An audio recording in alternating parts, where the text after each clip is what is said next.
21-year-old Maradona arrived at the 1982 World Cup as the next great hope for Argentina. But his tournament debut didn't go to plan. Argentina were knocked out early on, and Maradona was criticised for underperforming. His legend truly begins 4 years later, when, in the Estadio Azteca in Mexico City, he created outrage and infamy with one flick of his wrist. The hand of God. He punched it into the net. Peter Shilton called him a cheat. Maradona described the referee Ali bin Nasser, who missed it, as his great eternal friend. Then just 4 minutes later, he picks up the ball in his own half and starts to dance around the England team. He goes past one, then another. Can we have that music off, please? Anyway, the run ends in glory for Maradona, and just days later, he was lifting the World Cup trophy, Argentina's second, and returning home a national hero.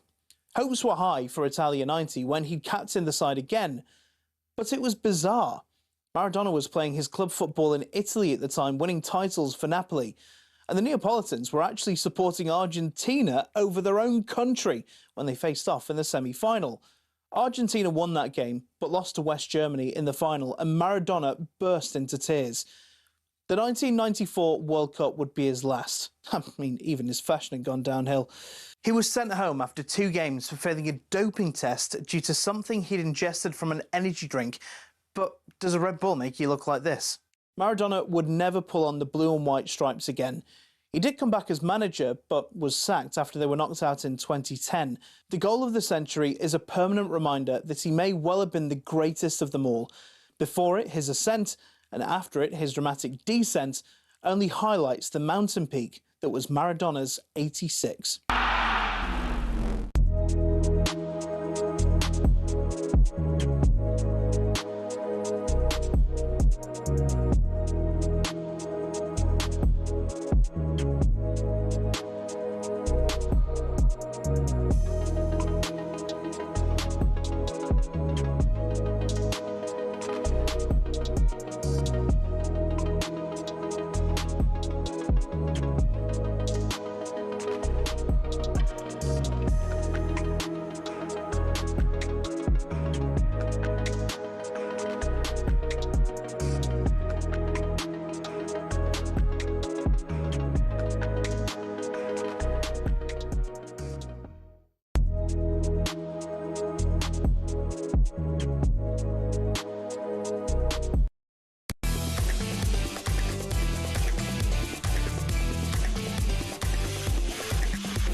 Wow.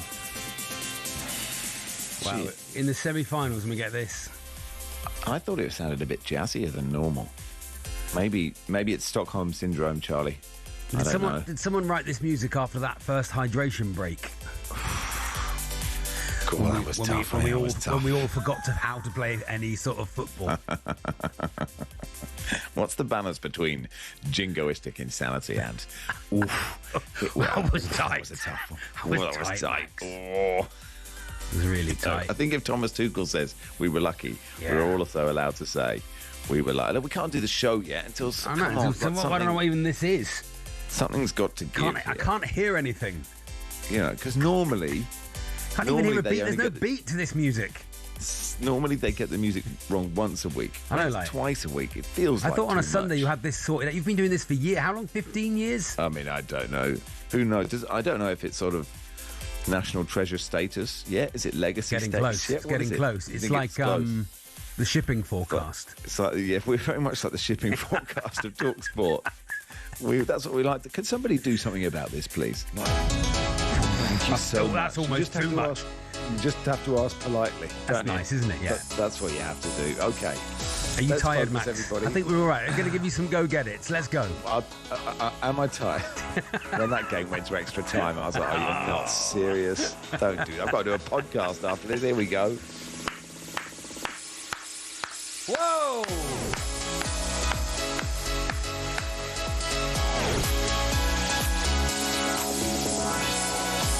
Morning, everybody. This is the world's biggest sports radio station. It's talkSPORT. My name's Max Rushden. Also, me, Charlie Baker. Charlie, this is just any warm-up. This is the warm-up, Max, on Sunday, the 12th of July, 2026. And at 14 o'clock, it's the Wimbledon Tennis Championships on talkSPORT. Updates from Lisa O'Sullivan and the OP producer.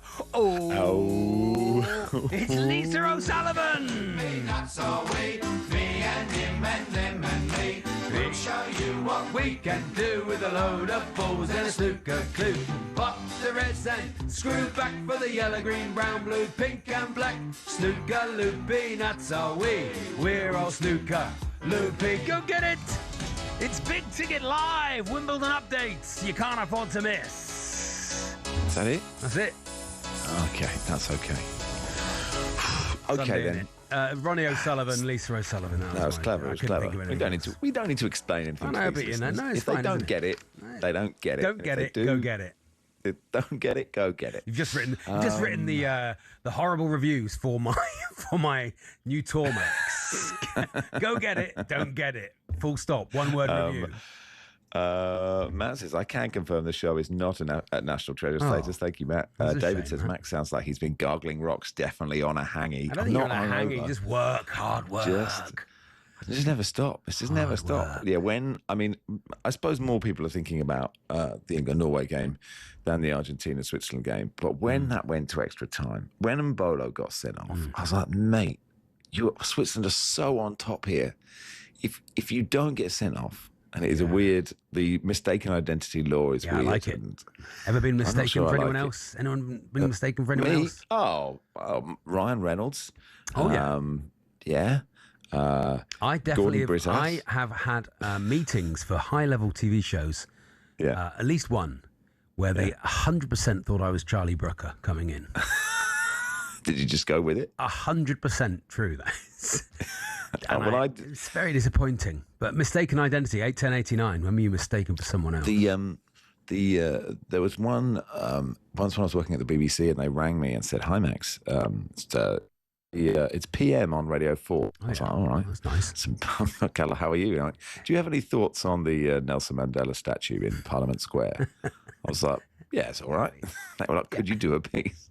And there was an architecture expert called Maxwell Hutchinson. They got the wrong Max. And I was like, and I'd said, I think you got the wrong Max. And I should have just said, sure, I'll do it. You want my views on the Nelson Mandela statues don't often look like the person, you know. I don't know if they're supposed to look like them or like give you the vibe of somebody. I don't know. You could have gone into all that, Max. You could have. I could have done that. It's all right. As statues go. Do you think the statue of Harry Kane when we win the World Cup is going to look like him more? Do you think they'll mess that up? It's the statue of Dan Burn and Jed Spence, isn't it? Jed Spence yesterday. Because look, a lot of that game yesterday was not fun. No, we have to be honest with people. Fun. It wasn't fun. It was hard work. Norway were good. We got a bit lucky. And the statues from yesterday's game are Jed Spence doing more running in 15 minutes, and it was hot. I'm not criticising anyone else, but God, he was good fun. And then we need a statue of the Wire in the sky. The Wire, the statue of the Wire. The Wire. It was like they were playing. It was like they were playing badminton in the village hall. Yeah. Must be replayed. If it is a let, it's a let. If it hits the light, it's a let. It's 9th tee at Wadden Golf Course. If you hit the overhead wire, must be replayed. Oh, really? Must be replayed. Must be replayed. It says it. It says must be replayed. One of those five-a-side pitches with a net. It's such a funny moment, isn't it? Where because FIFA, it didn't like the whatever it is, the chip in the ball. FIFA went. It didn't make a snicko noise, so it didn't. We're all watching it going, yeah, but the ball has just changed trajectory completely. And it's really advantageous to England. It just lands, and Elliot Anderson does brilliantly, as does Gordon, as does Bellingham. And God, we needed that because, Norway were playing very well. But then lots of people saying, look, it doesn't hit the wire. And you're looking with your eyes going, well, I think it hits the wire. But you're telling me that it hasn't hit the wire? It hasn't hit the wire. It's sort of... am I being gaslit by a wire? That was the wire. But that was the wire. But bad luck is what I say. I will take it. I'll take 8 goals in the final off the wire. Perhaps the wire should just be in play. Just be part of it. Is there a this World Cup, they seem to want to make up the rules as much as they want. So the wire is in play. Well, this is the problem with what they've done with Balogun and what they did with Ronaldo when they suspended his suspension so he could play in the first two games, and basically that ruined any chance Portugal had of winning the World Cup. And then the Balogun thing is that every single thing that happens, you're like, is this? I don't. Are they going to go back on that? I think it's all above board. Of course I do, but I forgive people for going, what? Another big team has got a bit lucky. It feels a little bit. I don't think they're doing it on purpose, but I think there is a big team bias. Do you think so? I think so. We are a big team. Well, it's the thing. We are a big team. We're a fun team. They will want what they've got is what they want, which is Messi or Mbappe or Bellingham or Kane or the big players in the semis and the final, and they've got that. They got it. So. So they can't be. You can't have big team bias when France plays Spain or England play Argentina because they're all big. It's a good set of semi-finals. They'll want Messi in the final. It's a good set of semi-finals. That's what it is. You look at it and you go, that feels like legacy. Have we done World enough Cup. now, Max? That's the thing. Do you think we've done enough now? Could you relax now? Would you be upset now? No, you can't relax. Because there's no relax. I tell you what, you can enjoy it for a bit. You have to enjoy it today. Enjoy it today and don't get stressed today. And then tomorrow, back to the stress.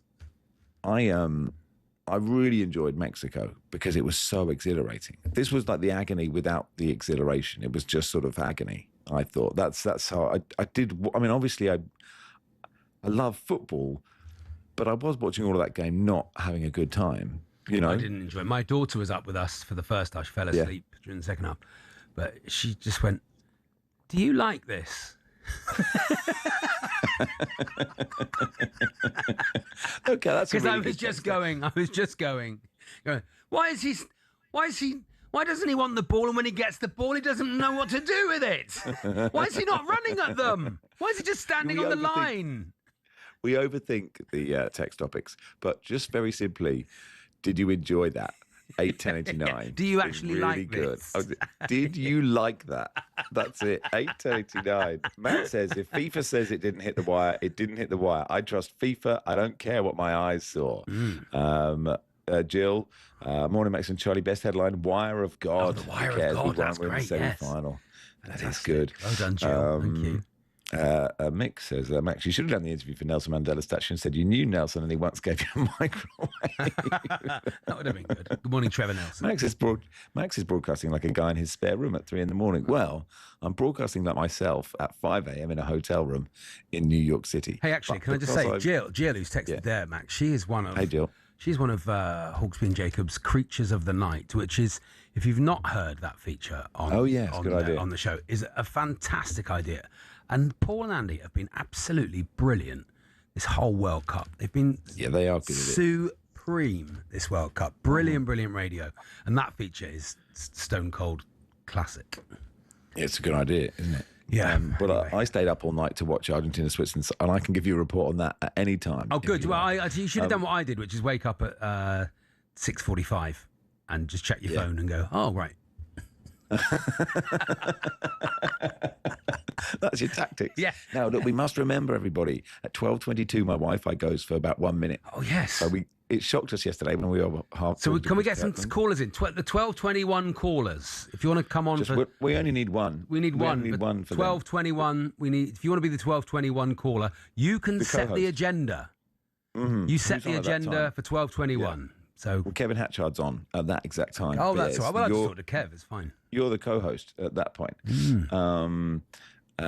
Minister Paul says, what I find fascinating is that England squeaking past is our superpower. Argentina doing it 3 times is their weakness. I think France and Spain are looking at that going, whichever one of us wins this, look at that shit. Look at the rabble on the other side of the draw. Look at that. They're all exhausted. None of them can walk. Anyway, Dan Bardell will join us and we'll just carry on this conversation about England being in the semi-final of the World Cup. It's Max Rushden and Charlie Baker with you until 1.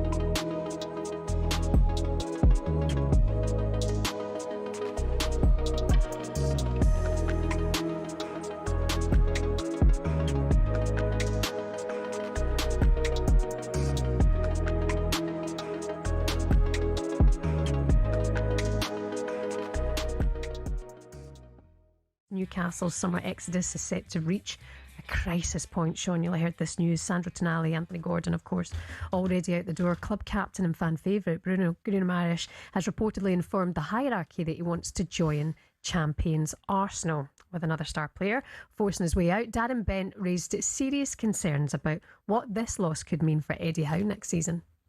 Yeah, I do feel for Eddie Howe. I really do, because again, there, if Bruno leaves tonight, he's obviously gone to Tottenham as well. Isaac, they just haven't been able to kind of recruit the players certainly the quality that they've lost. And you look at what they've bought some of these players for.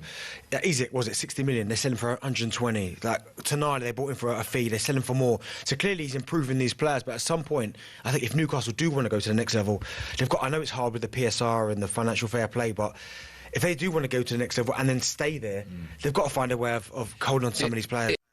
Oh, look at Darren and his floral number. Watching on the smart TV, I like that. Sure. Do you have sympathy for Eddie Howe in this situation? The latest is that Bruno has agreed personal terms with Arsenal, but Newcastle's stance is that he remains not for sale. Yeah, I do. I mean, it's really tough, and the challenge that you have is not just if one of your big players goes at any football club, at any level really. People understand there's a time and a place. When two go, that can make other players a bit itchy and a bit nervy. Then if three go, all of a sudden they go, hang on a minute, who are we bringing in? And I think they're right on that cusp. I don't know their situation at PSR, but I've been through that, obviously, in my time at Everton, so I know how dangerous that can be. But I think losing the players of that quality, I think that's really tough on Eddie, and I think he's done a great job there. So hopefully, I mean, look, you never know on the other side of that. Good.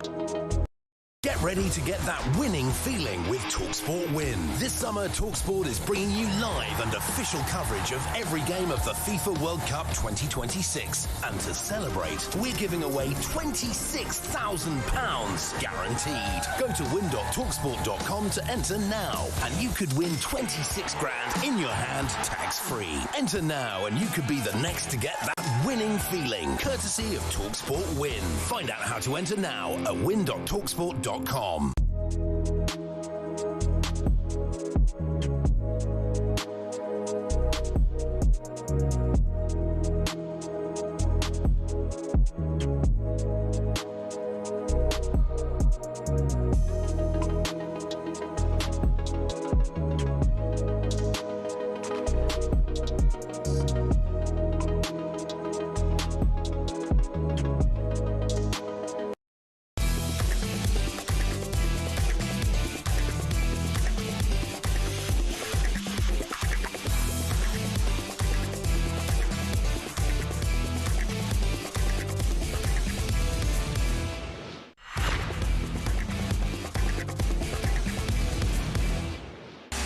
Hey Jude.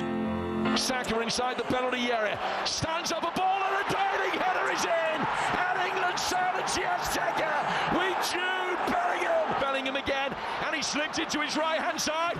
And he scored again. Heading down to chance. And somehow Montez has missed it. And the reason he's missed it is because Jude Bellingham has denied him. He's coming from nowhere. The limits between arrogance and confidence are very thin, so it's hard to say. But I'm judging him only on what he does on the pitch, and I think he's going step by step, but he's becoming more and more important for England. Bellingham taking it on. Bellingham, yes, 1-1. Morgan Rogers coming onto it, right footing, good try, spilled by the goalkeeper, and bundled in. England lead. It is Jude Bellingham again. Hey Jude, refrain. You are listening to the warm up on talkSPORT. Max Rushden, Did you see Baker with you until 1. Sorry, Max. Did you see the cuddle between Harry Kane and Jude Bellingham at the end? It was nice. a proper smashing cuddle. Well done, lads. And actually, the one Bellingham and Haaland one was nice. Oh, Haaland was really nice. Haaland was so gracious and so brilliant when he talks about Bellingham. Penguin Land, on a different note, says, let's face it, the overhead cables had more touches than Jordan Henderson and without getting a yellow card. I don't like it at the end. When Jude Bellingham went up to Jordan Henderson at the end and high-fived him, it would have been a brilliant moment if he'd broken his arm. Just broken his other arm. Do you remember those phone-ins before the World Cup when we were like, I can't believe Tuchel's taken Cable. I can't believe he's taken Vince Cable. Cable footballers. Is that what we want? Cable footballers. Cable football. Wire footballers. Wire Cable or football. cable footballers. Yes, please. I love Let's playing- take some. I like playing cable. Cable football's good, isn't it? Anyway, let's do Duracell's Extra Mile. We're going to pick players who we think win the extra mile. Duracell's Extra Mile on talkSPORT. Different, better, unstoppable. Let's do it in the company of Dan Bardell, broadcaster, journalist, friend of talkSPORT. Hey, Dan. Hello, Dan. Hello, you okay? Yeah, very good. Very good indeed. Yeah. This bit, the specific bit for the Duracell bit is, we pick out the positives, right? Because there's, there are some of those. I thought Anderson was brilliant in this game. I thought Stones and Gay were great. Bellingham, of course. I thought when Jed Spence came on, he was like when you have got a little toy Thomas the Tank Engine, if you happen to have small children, and it's really running low on batteries, and you put a new one in, and it just goes whoosh, and you're like, wow. And it does a million other things. Yeah, really, Dan, really good. Pick out who you thought. Who did you like watching last night? I agree with pretty much everything that you've just said there. I'd throw Konsa in at right back as well, not because of Aston Villa bias, but just because I thought he had a good game as well. I don't think people look at like kind of individual performances. I don't think anyone was out there and particularly had a stinker. I think a little bit with what Tuchel says. Sometimes it doesn't all come together. The team doesn't function well. But within that, like particularly off the ball, there was some brilliant displays. But if we're talking about individuals, then there's no way I can sit here and not just wax lyrical about Jude Bellingham, because that guy is something else. And I'm sure we'll talk more about him later on in the segment, but there was some unbelievable things said about him around 6 months ago, still leading into the tournament. Some unbelievable things said about him in a negative aspect, but he has just shown everything and more about what he is, what a character he is in this tournament, because England have had big players before in my life. England have had big names in my life as well, but seldom have any of them delivered in the manner that Jude Bellingham is delivering right now. He is absolutely sensational. Generational, Dan, isn't he? But I tell you, it was game changing as well, and I was so pleased when he came on because I didn't know why he wasn't on earlier. Was it Vince Cable with a bit of Villa bias? Was Morgan Rogers? I thought he was fantastic when he came on. Energy. He took that shot. Without that shot, Bellingham doesn't score. He looked positive. Thought he was brilliant. Yeah, look, he won't have played as much as he probably thought he was going to in this World Cup. He'd have probably been a little bit disgruntled that Eza came on ahead of him in the first place at the start of the second half, because before the tournament, it was Rodgers and Bellingham toe-to-toe, and Rodgers had barely kicked a ball in this tournament. But when you're barely kicking a ball, when you are there, you have to make sure that when you do kick the ball, it's something important. And that's what happened. Look, he'll strike balls cleaner than that. He'll have better shots than that in his career, but he's caused the goalkeeper to make a fundamental error, and he's given England a goal because of Jude Bellingham's nous and an instinct to follow up and put it away. So he then, at the end of the game, when England sit in, he's having to play an unfamiliar role. He's playing in a midfield two next to Anderson, which I'm not sure he'll ever do again. I'm not sure he would have enjoyed it, but that just shows you the grit and the determination of this side, digging in, doing things that perhaps they don't want to do, doing the ugly side of the game. And for 2 games running, that's what's got England over the line. I mean, Elliot Anderson's got no quit in him, as they say, none at all, has he? No, I think he's had to really step up this tournament. I think very few people were probably worried about central midfield going into this World Cup, but it has become a little bit of a problem. I think there's other areas that have been bigger problems, but because of Declan Rice's fitness, which you can't really legislate for, he's had to really step up and almost be that senior man in the midfield and lead. And people will sit there and say, well, £116 million player, he should be doing that. He's about to start a season with Manchester City, so it should be something he's capable of. But doing it like at the biggest stage in the World Cup for a huge nation like England, where all eyes are on you, every game there's a pressure on you, there's an expectancy to deliver. I think he's just done the basics and the simple things really, really well. And I think off the ball's been so important for England when things haven't been going well. Yeah. They've had to sit in and make sure they know what they're doing off the ball in Tuchel's framework. And I think he's been a big component of that, in my opinion. Yeah, there was a great tweet. I can't find it, about Rice being ill and someone putting him in a big bowl of mobile phones, and that's how you fix Rice. He shouldn't have been playing, should he? Max, Dan, do you think he should have been playing? If you're poorly and you're playing in 40-degree heat, that seems a bit of a misstep from Tuchel. Yeah, the thing is, I don't know what you think, Dan. I think he's so crucial, and actually, one of the really interesting things about this game was clearly we missed him when he went off, and clearly that change didn't work. and we talk about in-game management, another phrase that I don't like because, but it is, I guess it articulates what it means. And it didn't work, but Tuchel managed to change it again to make it work. Yeah, I mean, he almost spent the rest of the game almost like trying to pick up the pieces from that substitution. And I think, Reece James comes on in midfield, and then we get another kind of knock, and he ends up at right back. He had to keep thinking on the fly and just trying to basically land on something that was going to work. And then in the end, the way the game goes, we land on the kind of five at the back with Dan Burn and Jed Spence again, and we see it out. But I think that initial substitution was a mistake. I can see why he was trying to do it, because I think he was really unhappy with how England played in the first half. But the problem is, and you're talking about playing Rice, if you don't play him, I don't think the other central midfielders, the likes of Kobbie Mainoo, and now obviously Jordan Henderson's injured, I don't think they fully got Tuchel's trust. So then you've got to move Bellingham back, which you think is fine because he's all action. Bellingham, he can play there, absolutely. He can play 6, 8, 10, and he'll be one of the best players on the pitch, no problem. But I think he's so important in the dovetailing with Harry Kane in the number 10 position, and obviously Kane as the number 9, that you lose something really tangible when you move him back.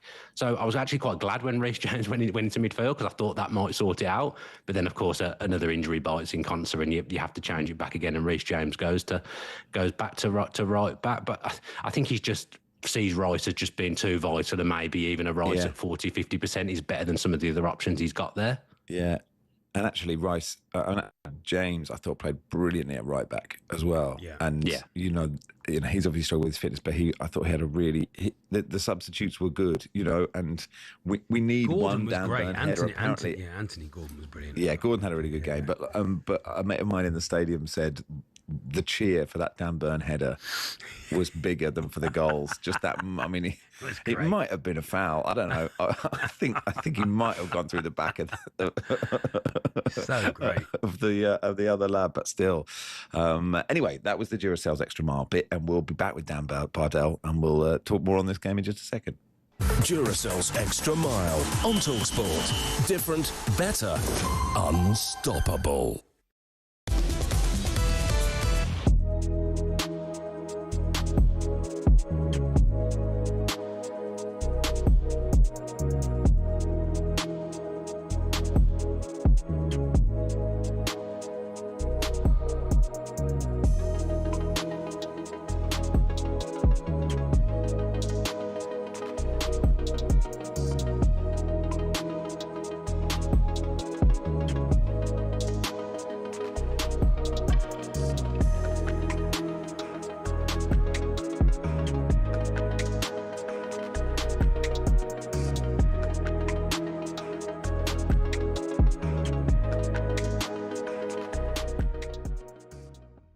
I mean, as recently as 2024, Bruno Turzazol, he told everybody who cared to listen what he wanted to achieve at Newcastle.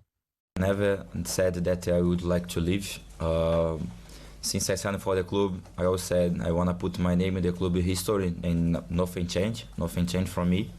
It is keeping going. I still want to win some trophy for me. When I signed for the club, I said I want to play Champions League, and everyone said that I was crazy.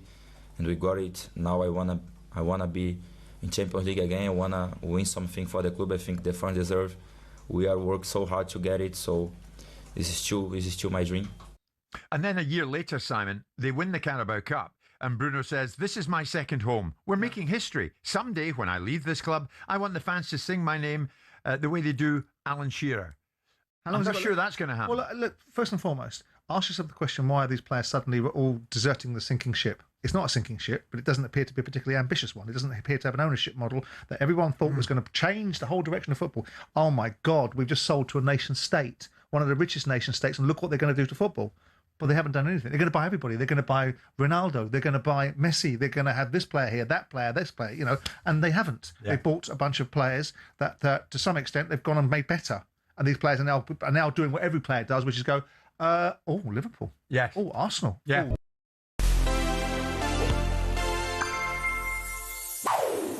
The photo of the World Cup winning captain hoisting the trophy into the air is one of the most iconic images in sport. Maradona, Bobby Moore, Cafu, these pictures, was Lionel Messi's tainted though? In Qatar in 2022, Messi finally got his hands on the World Cup. But as he prepared to lift the trophy in those famous blue and white stripes, the Emir of Qatar approached, flanked by Gianni Infantino, with a bisht in hand. Now, a bisht is a traditional Arabic robe worn by royalty, and in it, Messi raised Argentina's golden prize into the night sky. Cynics said Qatar had paid for this exact photograph, knowing it would go down in history. But look, the badge of his country isn't even visible on Messi's chest. Pablo Zabaleta said on TV that there was no reason to do this. In fact, let's just bring this picture back. I mean, just imagine if the three lions were obscured on it. Some suggest what happened in Doha was the icing on the sports washing cake. But it was a massive moment of cultural significance for the Arabic world. So much so that a member of Oman's parliament offered to buy the bisht for $1 million. Messi himself has never publicly commented, and I'll leave it up to you to decide how he felt. But maybe he was just happy to finally get his hands on the World Cup.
Yeah, Nelly just says Dennis Wires. That's more. Oh, our Dennis level. Wires. That's exactly it.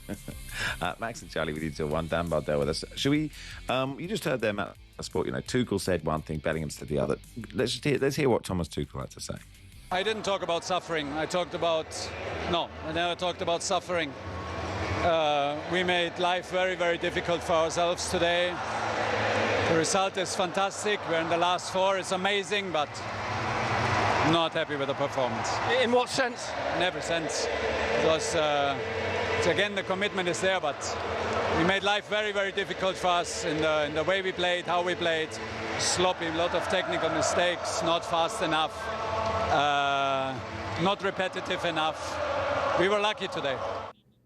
He's not wrong, Max. Enough. He's not wrong. Yeah, no, I agree with you. But if he listened to this show, he could never accuse us of not being repetitive enough. That's what. If that what signifies quality, then I tell you what, we are. We are absolutely smashing it. Let's hear what Jude Bellingham said. He's actually not very happy. He said he was disappointed with the performance. There could have been more in many different ways. Yeah, well, whatever. Yeah, I think he obviously believes there could be more from the team. Yeah, it's difficult out there. It's difficult. It's a tough shift. All the players are putting a very tough shift. So my thoughts and appreciation goes to the players who's out there who put in a great shift yet again. Dan Bardell with us. I think it's important, Dan, to realise a couple of things, isn't it? One is it's immediately after the game, and Jude Bellingham has just played 120 minutes in 40 degrees, and he's knackered, has scored 2 goals. So he probably wants someone to go, that was well done, mate. But also, and Gabriel Clark's getting a bit of stick for this, I think he did the Tuchel interview really well. But when he interviewed Bellingham, I understand none of his question is not true, but he didn't say, your manager has really praised the mentality. So you sort of need to, if you're going to say to Jude Bellingham, Tuchel wasn't happy with X, Y, and Z, you have to qualify it by saying, but he really praised the spirit of the lads or whatever. I think this will be a story that isn't such a big story. I imagine in the dressing room, they're totally fine, is my guess. Yeah, I would feel along those same lines as well. Like, you need some context, and Bellingham wasn't given the full context of what was said, and the press will probably try and turn it into something you're going to imagine. I think Gabriel Clark, look, he's an unbelievable interviewer, like one of the best. Cool. I think he kind of sniffed blood, didn't he? With he took his opportunity like a poacher in the box there to go and kind of give Bellingham a certain version of events, and Bellingham gave him an unbelievable quote off the back end of it. But I don't think it's going to be something that's going to derail the camp, or that England are going to be massively worried by, because quite frankly they've got more important things to worry about. I did enjoy the fact that Jude Bellingham kind of turned into a moody teenager a little bit. Yeah, whatever. How people kind of speak to their parents when they start puberty. I know he's Blues, Dan, but yeah. What does he mean to the people of the Midlands? Can you speak for them all? I mean, I'm a Villa fan, as you'll all know, but before the tournament, I thought a lot of the stuff that was being said about Bellingham was absolutely ludicrous. And as someone who loves Morgan Rogers, I still felt that Bellingham should play instead of him. Yeah. Do I like the academy he grew up in? Not really, no. But I can look past that and think just what an incredible footballer, one of the best footballers this country has ever produced. The journey that he's kind of gone on as well in his career is so unique, from Birmingham to Dortmund and then to Real Madrid, all at kind of the age of 22, is like mind-blowing that a player can be that good and have those experiences so early. So I absolutely love it. I'm glad he doesn't play for Birmingham, put it that way. I'm absolutely delighted. They retired his shirt, Dan. They retired his shirt. They do well to have kept him, wouldn't they? Fair play. Yeah, he was still there. I mean, look, I have to say, I didn't write any articles saying Jude Bellingham shouldn't go to the World Cup, but I did think that Rodgers had the shirt. I thought he played when I think it was Serbia away and he had a brilliant game in the qualifier there maybe or something, and I thought maybe he deserves the shirt, and he might go to, well, forgive me, at some point, an absolute top. I don't know who's the bigger club, but you know what I mean. Like Real Madrid are bigger than Villa, whatever, blah, who cares? And he might do that, and then we'd view him in a different guise. So I can't say I was there saying Bellingham has to start in every game, and clearly he does have to start in every game. I'm happy to admit I'm wrong. I think they're both really good players, and I think the Gabriel Clark thing is interesting because clearly Bellingham isn't given all the facts, but at the same time, you've got 2 minutes with this player and you can't do if you ask a question that's 3 hours long, then you don't get anything from him. So I just think it's a sort of perfect storm rather than anyone being yelled at. So it's Argentina next. Oh, God. Can Rodgers play on the right? Because obviously Noni Madueke stunk the place out for first half. Is that what you think, Charlie?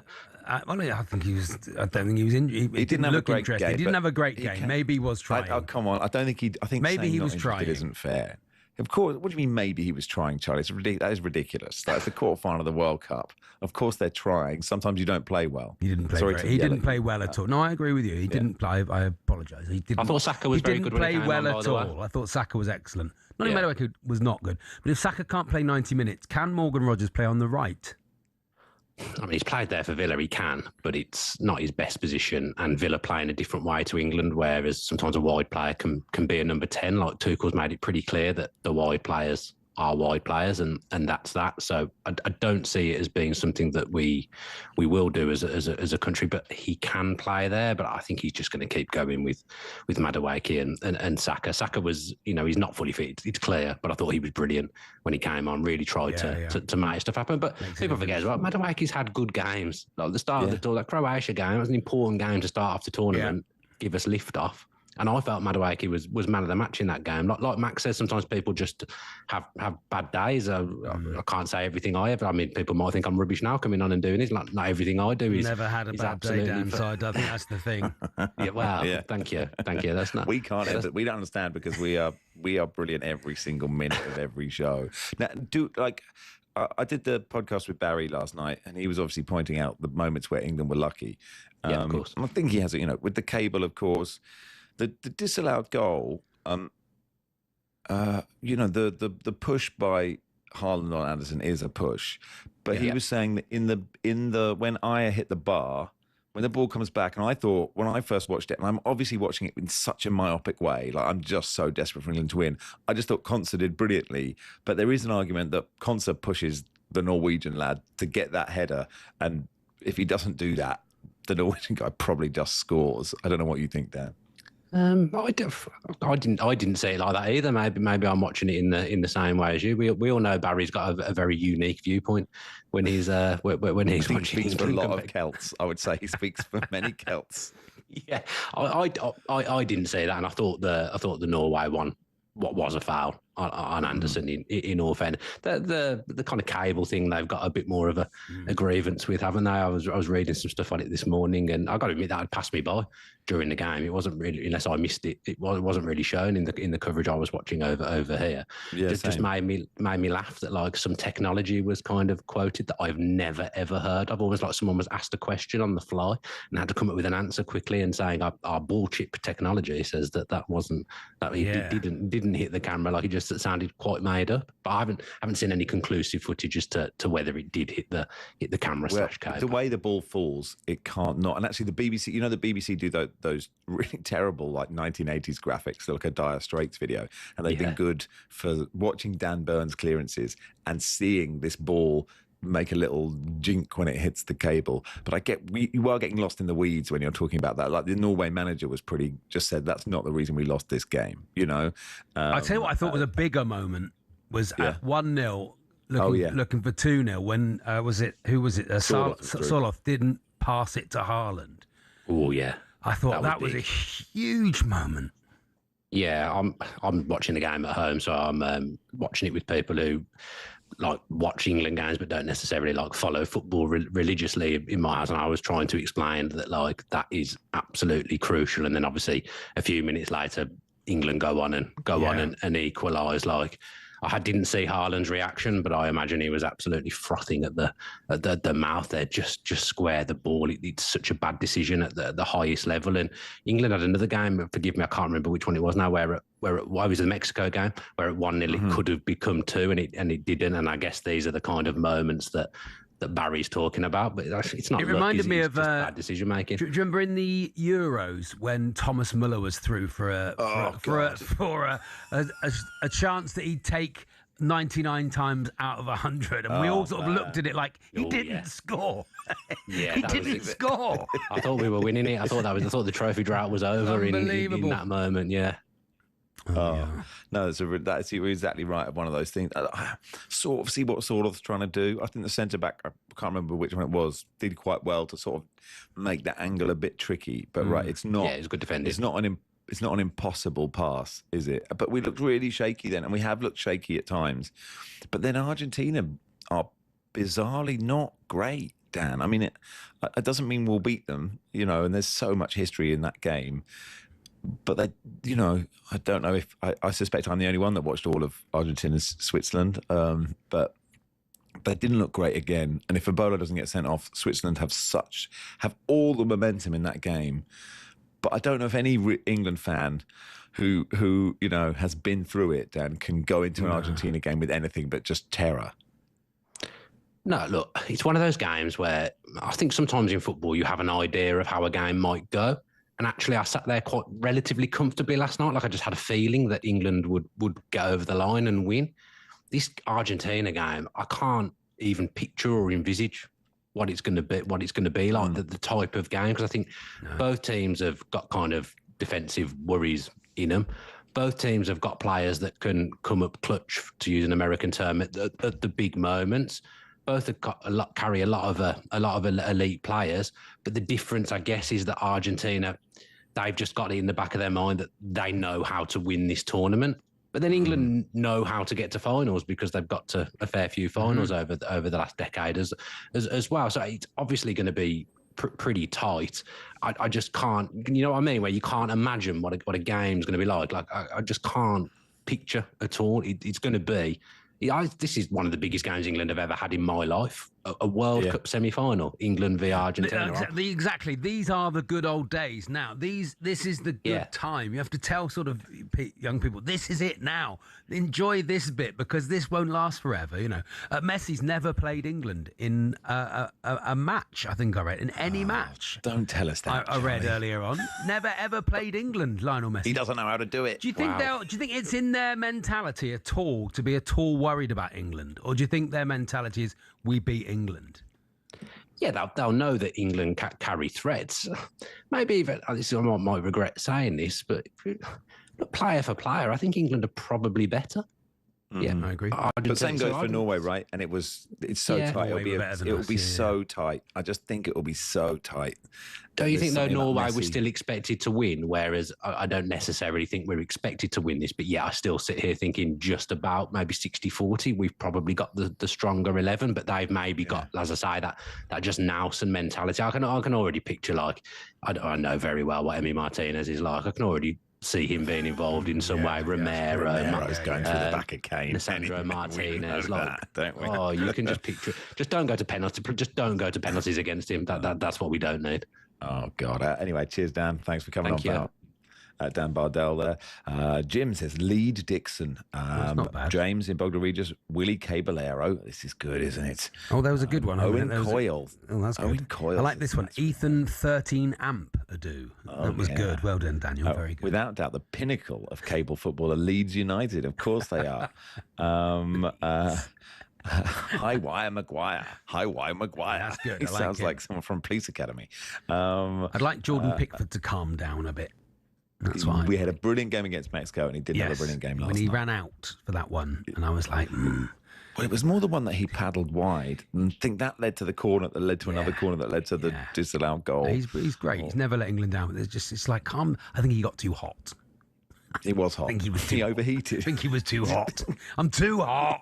I think he was a bit like that. I think that's fair enough. He's like a 9-year-old boy, isn't he, Pickford? Anyway, there's no way we could get past Argentina, gents, as they have pylonial Messi. Okay, I mean, they're not great, are they? But we'll do it. It's fine. Well, listen, that's what we've asked for. I know it's quite hard. It's harder than I thought. They're doing their very best. Yeah, we can't give you easy things every time.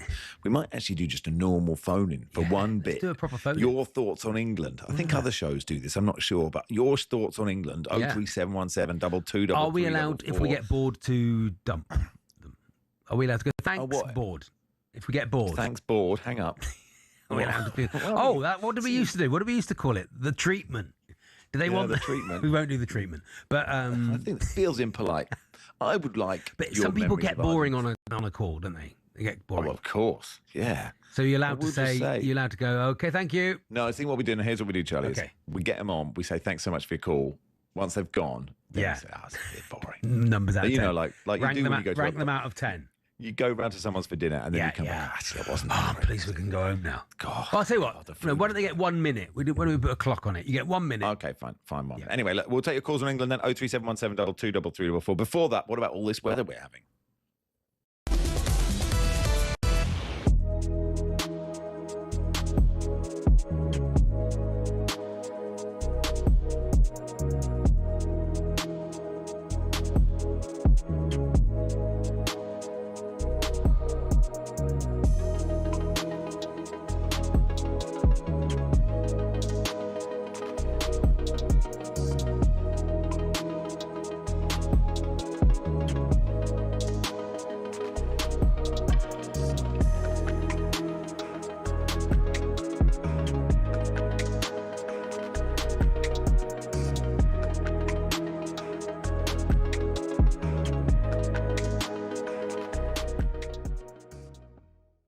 I think you're underestimating Bruno Guimaraes. I mean, you can look at the figures and say, yeah, not brilliantly impressive.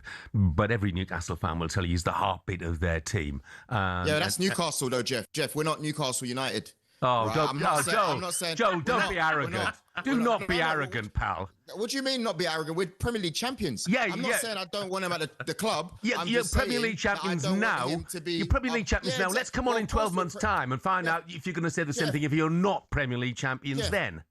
Jeff, of course we're Premier League champions. We just won it a few months ago. Come on, So you got to give us a bit of time. What I'm saying is, good player, but I don't want him to be the marquee signing. If he is the marquee signing, I'm going to be upset. Well, I tell you what, Joe, shouldn't you be worried? You're talking about marquee signings. Aren't you concerned about financial fair play, or the equivalent of as it is now? And you busting the rules. Get rid of everyone you need to get rid of to make it happen. Because if you're spending 60 mil on a player, then that means people need to go as well, right? Get rid of, we've just spoken about Norgard. If you don't like him, get rid of Trossard, him. Gabriel Jesus. We're hearing Trossard. Get rid of all of them. To be fair, I do like Trossard. And if it was up to me, I'd get rid of Martinelli instead. But get rid of who you need to get rid of, then we can start talking business. But this better not be the marquee signing.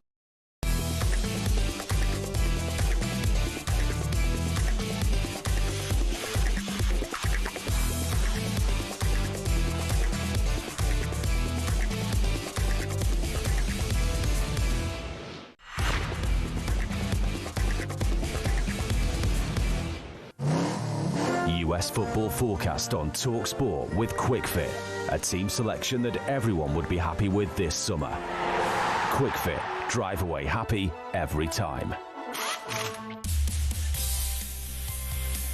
I like this from Pete. Charlie says, Cable Guy Mowbray on comms. Oh, yeah, that's nice. That's good.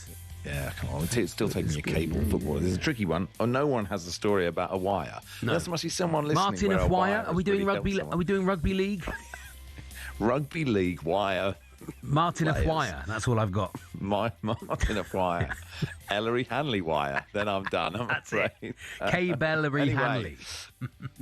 Let's look ahead to the latest weather over in that there America. I'm in New York, by the way, so I should be able to tell you. I'll look out the window.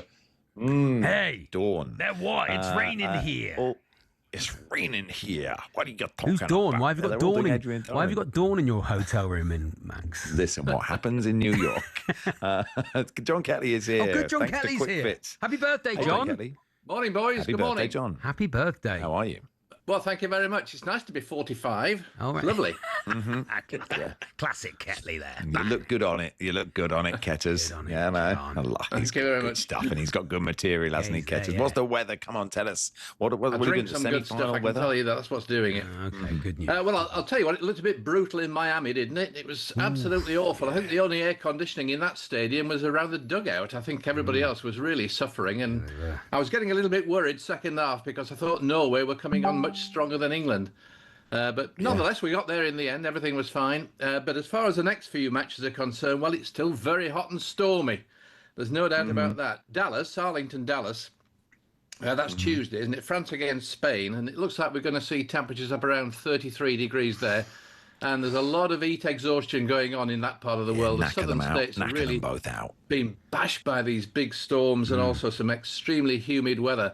So what they had in Miami, they're going to have in these other southern states as well for that match. Obviously, they've got air conditioning and they've got a roof and all that sort of thing. Yeah. But it's the infrastructure, and there could be some pretty violent storms around the stadium on Tuesday. Probably not so bad in Atlanta for England's match against Argentina. It looks like we will see 31 degrees. Air conditioning, it always comes in handy, doesn't it? Yeah, very good. And there could be storms around, but I think the worst of them will probably be past by the time we get to kick-off on Wednesday. So I think the worst of the weather really is going to be in the first 2 days this week, Monday, Tuesday, and that mainly affecting the France-Spain game. Well, Spain don't run. Okay, They don't run anyway, do they? Spain just stand still, keep the ball, don't let you have it. They might Bring have to run Mourinho after on the and France win. attackers, might they? They might have to run a bit in that game. All right, let's play What About All This Weather We're Having. Let's bring in our host. Oh. As Charlie said last week, whenever he's here, it gets 1 degree hotter. It's Nigel Adderley. Yes, Adderley! Woo, Nigel. Morning, guys. Morning, love to Nigel. And happy birthday to John as well. Oh, thank you, Nigel. Happy Always a birthday, John pleasure to Ketley. talk to you, even though I'm a year older. Yeah, sadly. Now, last week we had to use Nigel last week as our interpreter, of course. Go-between. Great, Oh, of the course, thank you so go-between. much. That was great. I love that so much. It's a great shame that both our guests can hear us. Nigel, come on, take it away. You're in charge. Come on, of this. Nigel. Okay, 5 games from previous World Cups. If you get a direct hit and tell us the exact temperature, you get 3 points. John Ketley has been the king of the 3 points recently. If you're closest to it, you get a single point. And we will start with the 19th of July, 1966. Goodison Park, a great game. Portugal 3, Brazil 1, and a great goal from Eusebio. Simões bending one for Torres. Eusebio. Oh, my word! Have you ever seen anything like that? What time was it, Nige? It was a 7:30 kickoff in Liverpool in 1966. Who's first? Was it us or is it up or? I think it's John's turn to go first. Go on, John John. first. Go on, John. Yes. Well, as I've said Come on here, before in Ketters. previous venues, previous games over the World Cups, it was a pretty lousy summer in 1966, and Goodison Park isn't always favoured with good weather. So I'm only going for about 15 degrees there, Nigel. Okay. Was colder in Gotta the remember, old days, Charlie. wasn't it? It is, but it was air conditioned there, Goodison, in 1966 to the roof. So Wind off the sea.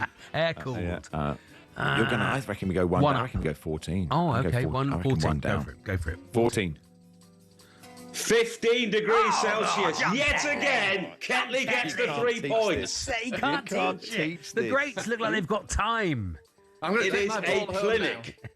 Clinic. It's a weather clinic. It's a weather clinic. Okay, here we go. Get to the clinic with John Ketley. New daytime show at the clinic with John Ketley.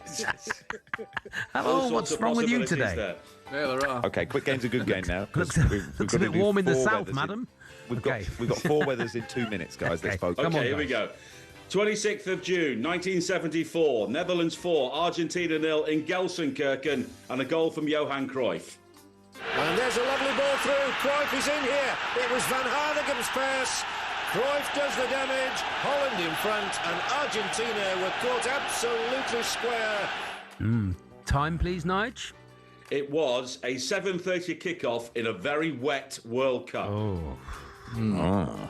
18.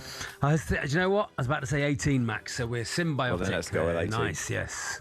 Well, I mean symbiotic? I don't think I do. Anyway, carry on. John, we have symbiotic. Well, yeah, period of global cooling just before we had the 75 and 76 hot summer, so I'll go for 16 there, Nigel. 16. 14 degrees Celsius. He's unbelievable at this. Single point there for John Ketley. Okay, on to the 3rd of June, 1978. Peru 3, Scotland 1 in Cordoba, Argentina. Winter World Cup. Of course, Cabillas scored 2 great goals after Joe Jordan scored this one. Good play by Gemel, and again, 3-1! Go on, David Coleman. A brilliant individual goal by this hard little professional has put Scotland in dreamland. Too TMI, David. bit much for a Sunday morning, David. Thank you. It was a good goal, but I'm not sure about that. Was that the last commentary you did? What's the weather, Ketters? I'm not an expert on Cordoba's weather. I've got to say, I'm going to be a bit cautious with Cordoba. I'm not sure. 23. Lower, Max. Oh, you think? You say lower. Oh yeah, winter. It's Winter World Cup. Winter, yeah. 23. Winter World Cup. We need it spot on. 21. I'm going to say 21. Go 21. 21. Okay. 13 degrees. Miles. Still a point on the board. Single We're on the board. Here we go. 4-1. We can still Okay, 2006. Evening kickoff in Germany, in Cologne. A great goal from Joe Cole for England against Sweden. And it's cleared, but only as far as Joe Cole. Hits it up into the air, goes for the spectacular, and it's in. What an unbelievable goal from Joe Cole, 35 yards out. I feel like it's a lovely goal. Yeah, I'm going to say 20. 23. 1. 21. 22 then. 22, please, Nigel. What was the 22. date? What was the date? It was the 20th of June, 2006 in Cologne. Evening kickoff.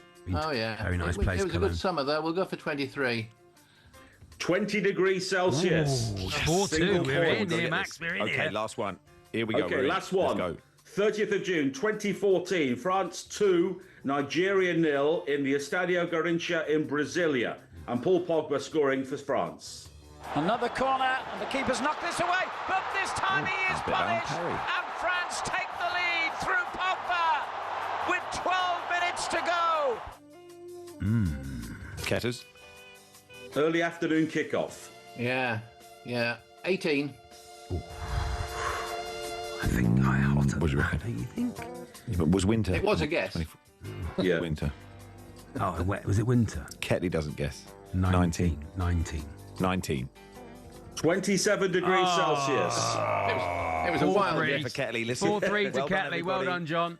Well done, everyone. Thanks, Thank Nigel. you. Thanks, John. Thank you, Thanks, Nigel. Quick. Cheers, guys. Back in a second. Nigel. Oh, you take your calls. We're going to take your calls. Yes. 03717 22 3344. We beat Norway. Can we beat Argentina? Your thoughts on yesterday's game? A proper normal phone in, and once you've gone away, we'll tell you if you liked it or not. 03717 22 3344. US football forecast on talkSPORT with QuickFit. Your car's star player you can always rely on this summer. QuickFit. Drive away happy every time.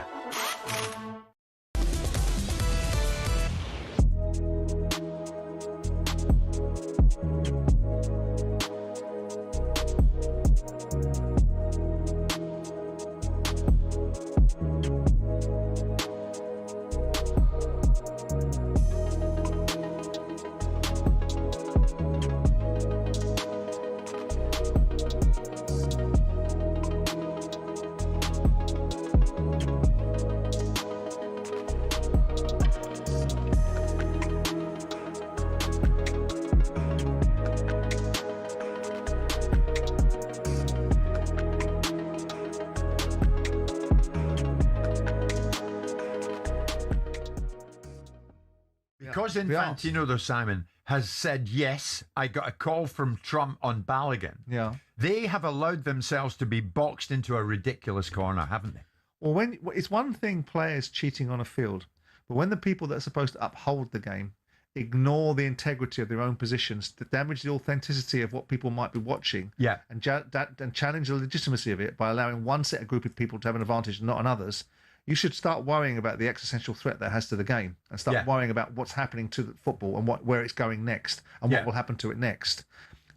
Because if the Balogun situation did exist, and we never heard of a call going in from Trump to Infantino, the Kwanzaa 2-match ban would be less controversial. Would be much less controversial. It would almost come and go. But again, we've got to distill it backwards, I think.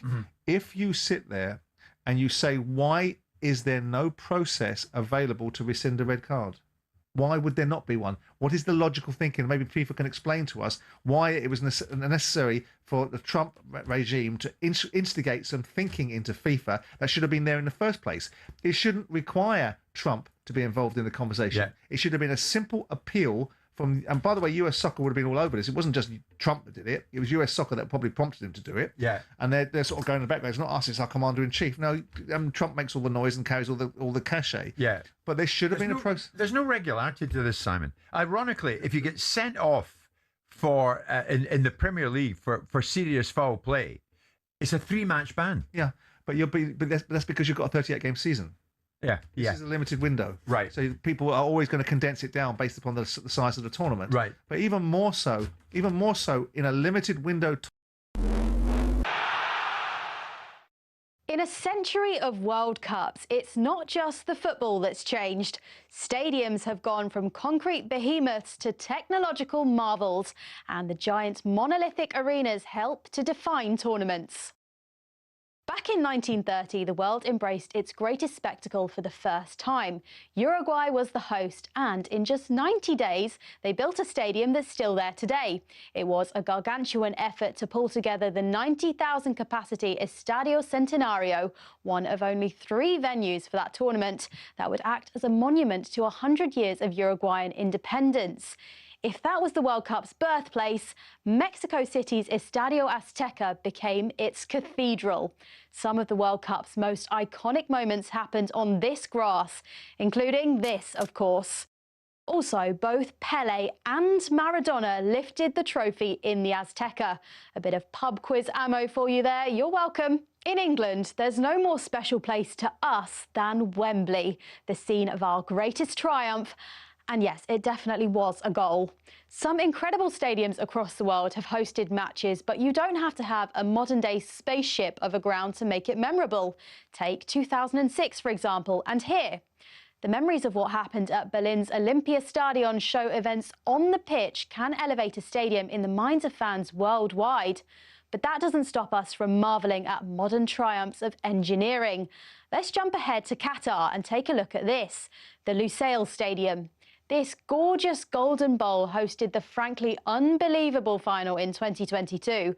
But that's not where it ends in Qatar. Take Stadium 974, for example. This place was built from shipping containers and can be taken down and built somewhere else. Mad. It's crazy to think that we've gone from building giant concrete bowls to what is basically modern art. To be fair, some concrete bowls, like the Maracanã, are art in its most flawless form. The teams and the players are why we all come, but sometimes the stage they perform on ends up being the main character. And with structures like this, it's hardly a surprise.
After Mexico, England stare wide-eyed at potential glory. But their path towards the Final Four has to withstand the Viking invasion. Another ball through the penalty area is in. It's 1-0 Norway. Shelder up with an absolute stunner. England on the front foot here. Gordon, that's better. Bellingham taking it on. Bellingham, yes, 1-1. England out of nothing, back on level terms before half-time. Jude Bellingham has saved us again. I mean, there's a lot of work for Thomas Tuchel to do. Pickford comes out, punches it clear, comes back out for Arsenal. Back through a crowd, headed over the bar. Morgan Rogers coming onto it, right footing. Good try, spilled by the goalkeeper, and bundled in. England lead. It is Jude Bellingham again. 2 minutes are up, and England are in the semi-finals of the World Cup.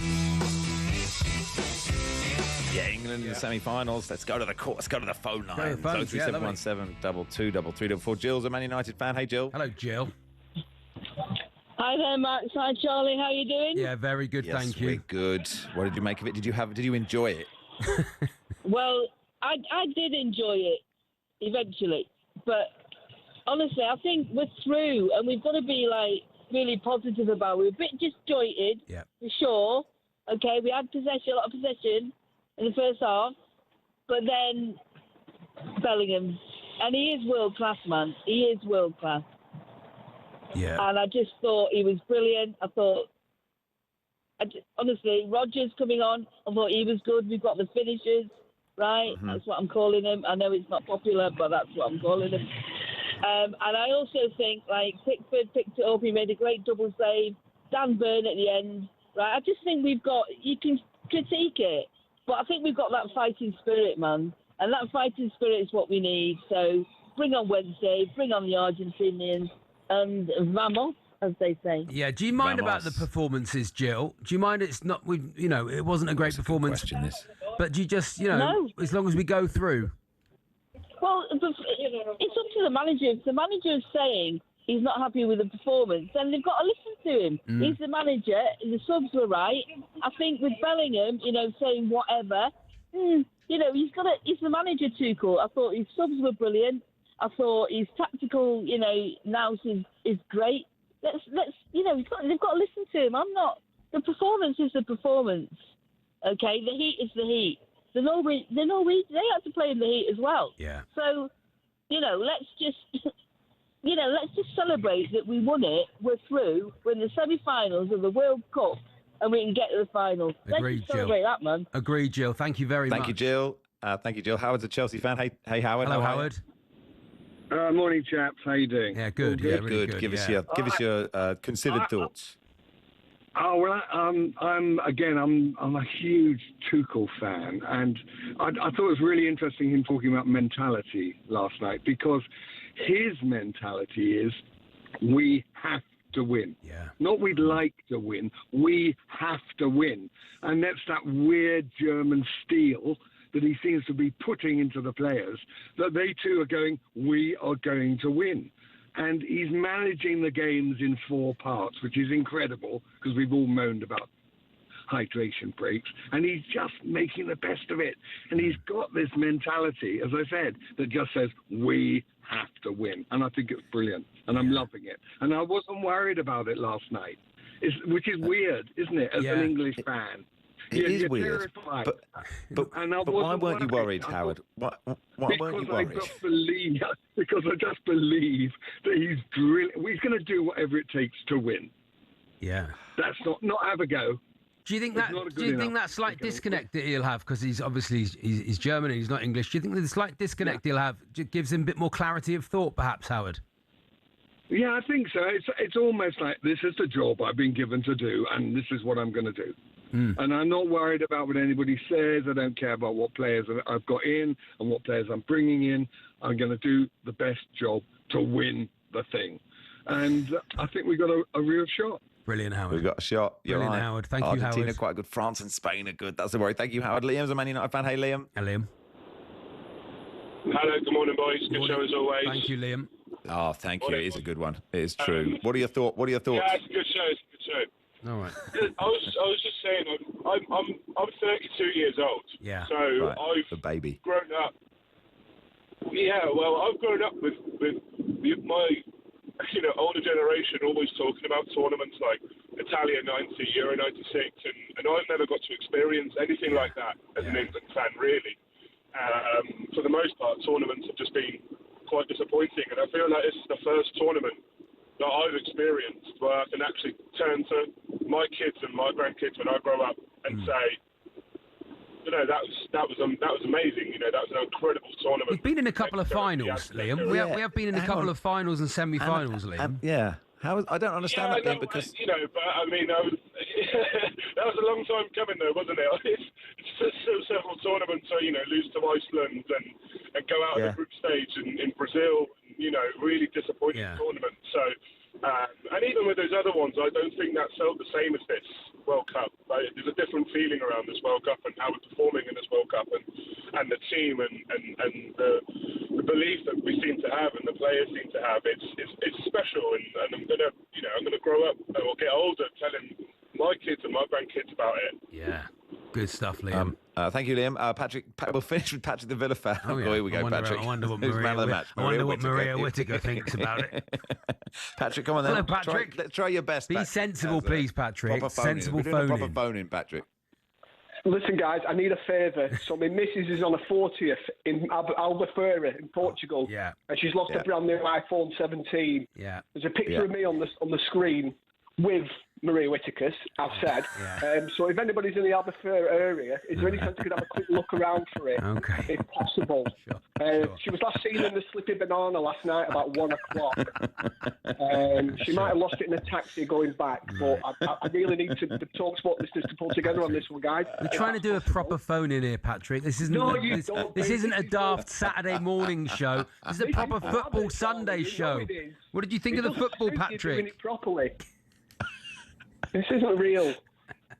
What did you think of when Morgan Rogers... You're a Villa fan. Morgan Rogers came on. Real.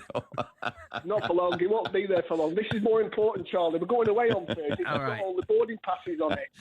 Please, I need people to look. Albufeira, near the Slippery Banana. Okay. Thank you, Patrick. Waste of time, as ever. Anyone else? Yeah, my favourite. Anyone else? John? By some distance. John? Yeah, John's a Liverpool fan. Fan. Morning, John. Hello, John. Hello, John. Are you there, John? It just says on his thing, Tuchel's passion, which would have been good. Okay, I was looking forward to that. What did you think? I think that's not fair. I think, do you know what? The call that Liam made, it's about this, this is the first tournament. I saw someone else on talkSPORT saying, Tuchel's a winner and Southgate would never do this. And you go, well, hang on, we've got to wait until, we've been to finals and semi-finals. We should have beaten And I remember cycling, through London before the final of the last Euros, and just the number of people in that balmy summer, people out in the pubs having a great time. We can't rewrite history. Like, we've had an unbelievable, if you're an England fan right now, 2018, 2021, 2024, it's an unbelievable run we're on. Like, this is ridiculous. We won't get another World Cup with Harry Kane. So, I mean, I'm assuming Jude Bellingham's going to be around for another, 8 years. We hope so. 23. But it's like, this is the time to enjoy it now. Enjoy this now, because it's hard to enjoy the actual games. Do you know what's nice awful, isn't it? It's not the game. It's the fact that you're still in. Do you know what I mean? It's that's you've the now thing. got We're 3 still days to enjoy it. We're still still part in. of it. It's not actually the game that's the enjoyable bit. It's the bit after, when you go, you can sit there going, I can watch France, Spain. You can have a nice time with France and Spain, and that's fine. And then you can just enjoy it. Hey, John is a Liverpool fan. Quick one, John. Hello, Your John. thoughts, please. Hello, can I put a quick welfare check in on Barry, please? All right, yeah. Hello, Barry's fine. Well, I think, isn't he, Max? I put the phone in his face a bit too quickly after full time yesterday, John. And he didn't like that. He seemed, by the time we recorded the podcast last night, it was after Argentina Switzerland. He thought England were lucky, but I suppose Tuchel did as well. But he was on reasonable form, and now we've got 2 days off. We probably need 2 days apart. So I think he's okay. But I'm going to check in on Tuesday afternoon. That's the plan. We might climb the Empire State Building together, but I wouldn't bother with that. It'll cost you 40 quid, Max. I wouldn't bother with that. More than that. It's 120 quid, I think. But it's a very look, John. It's good you asked that question, because he's part of the OG warm up, And yes, of he's course. suffering, but he always has the last laugh, John, doesn't he? You know that. I think you've got to get over. He's going to get over it eventually, though. And I'd say this to his face, John. Don't you think? Eventually, you got to get over yourself a bit and go, oh look, my friends are having a nice time watching this team, and they're a good team, John. I think there's more chance of Scotland getting past the group phases, if I'm honest. Frankie's an Arsenal fan as well. Hey, Frankie. Hey, Frankie. Hello. Hi, guys. You okay? Yeah, really well. Yeah, we're good. Frankie, How are at you? work, talking to you. Max, great podcast with Barry. I pretty much watch that every day. Makes me laugh all the time. That is not talkSPORT content, so can you not bring across it up, the street? please, But Frankie? thank you so much. Can you say something nice about talkSPORT, please, and we'll move on. Yeah. Well, I had a bit of a scenario last night. Oh, yeah. Right. I didn't get to watch the game. Oh, gosh. So I had a choice. Well, I say a choice. A wedding with my fiance or probably getting kicked out of the house. So, unfortunately, I have to go to this wedding. But obviously all I want to say is, though, that England have got this far, and we have been in this scenario, and, you know, I don't know why, we're kind of like a miserable sort of country where we're quite negative, and we're like, yeah, we're probably going to lose the semi-finals, but I just think with what we've got now, Thomas Tuchel, the only difference is between him and Gareth was that he's got that knowledge from the Premier League. So he kind of, I just think he's more kind of defensive mindset. Right. So even if we're going to win ugly, let's win ugly. Okay, I'm happy to do that. Thank you, Frankie. Thank you, Frankie. I hope it was. He said I was at a wedding with my fiance. Was it his wedding? His own wedding. Well, I have to go to the wedding and not watch the football. Definitely go to that one. Anyway, speaking of how the Celts are feeling, Barca Jim will join us in just a second. Find out how the hate watch went and how he's feeling about Argentina in the semis.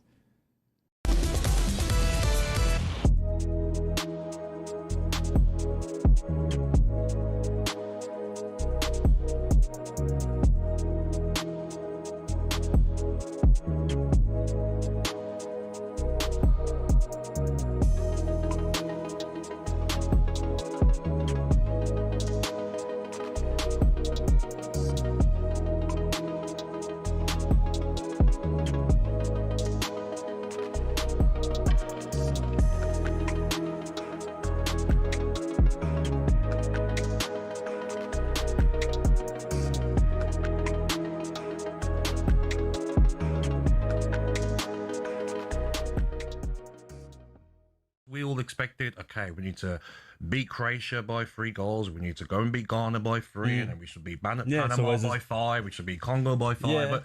What's it like in the tournament? It's not always the case, is it? No, definitely not. You know, it's funny when I see, you know, the betting, you know, things, you know, before the game, and I'm thinking this is not what we expect, you know, on the pitch.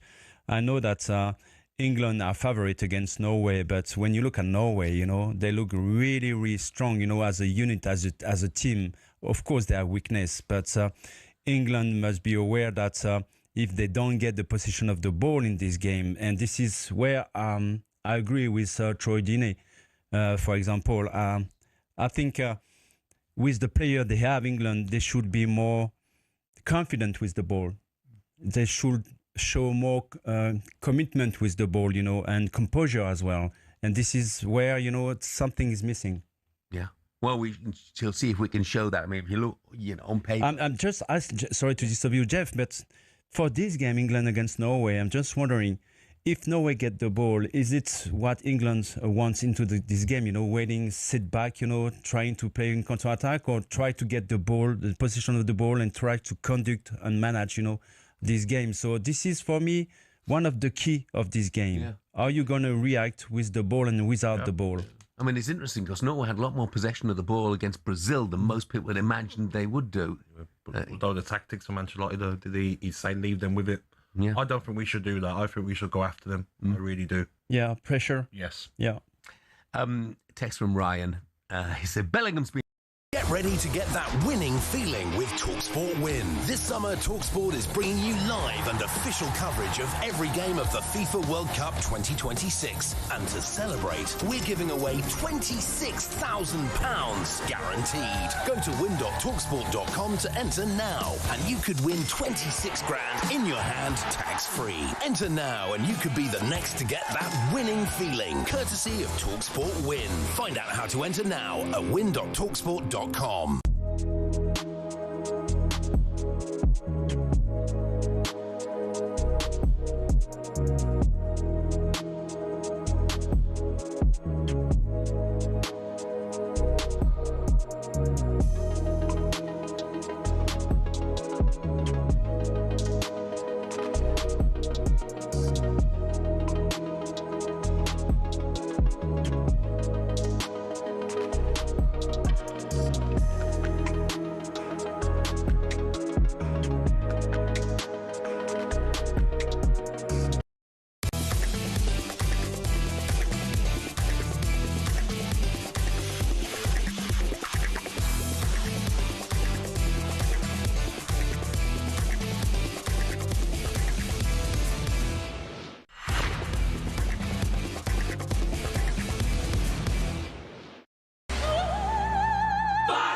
Martin, the QPR fan says, Max and Charlie having a proper fan phone in. What's going on? 2 words only. I thought that was Winston Churchill or someone. Yes, Howard. It was a nice. I thought it was a good phone in. I thought everyone made very good points. Other than here's a text of when we win it, Reece James should give his medal back. Has anyone noticed he does nothing? He was so good at right back. Honestly, ridiculous. Come on, guys. Ridiculous. Patrick always lowering the standards. And Paul from Burnley said, seriously, guys, what floor are you broadcasting from? Yes, no, it's a massive oversight for not telling you the floor we're on, because it does make a big difference to you.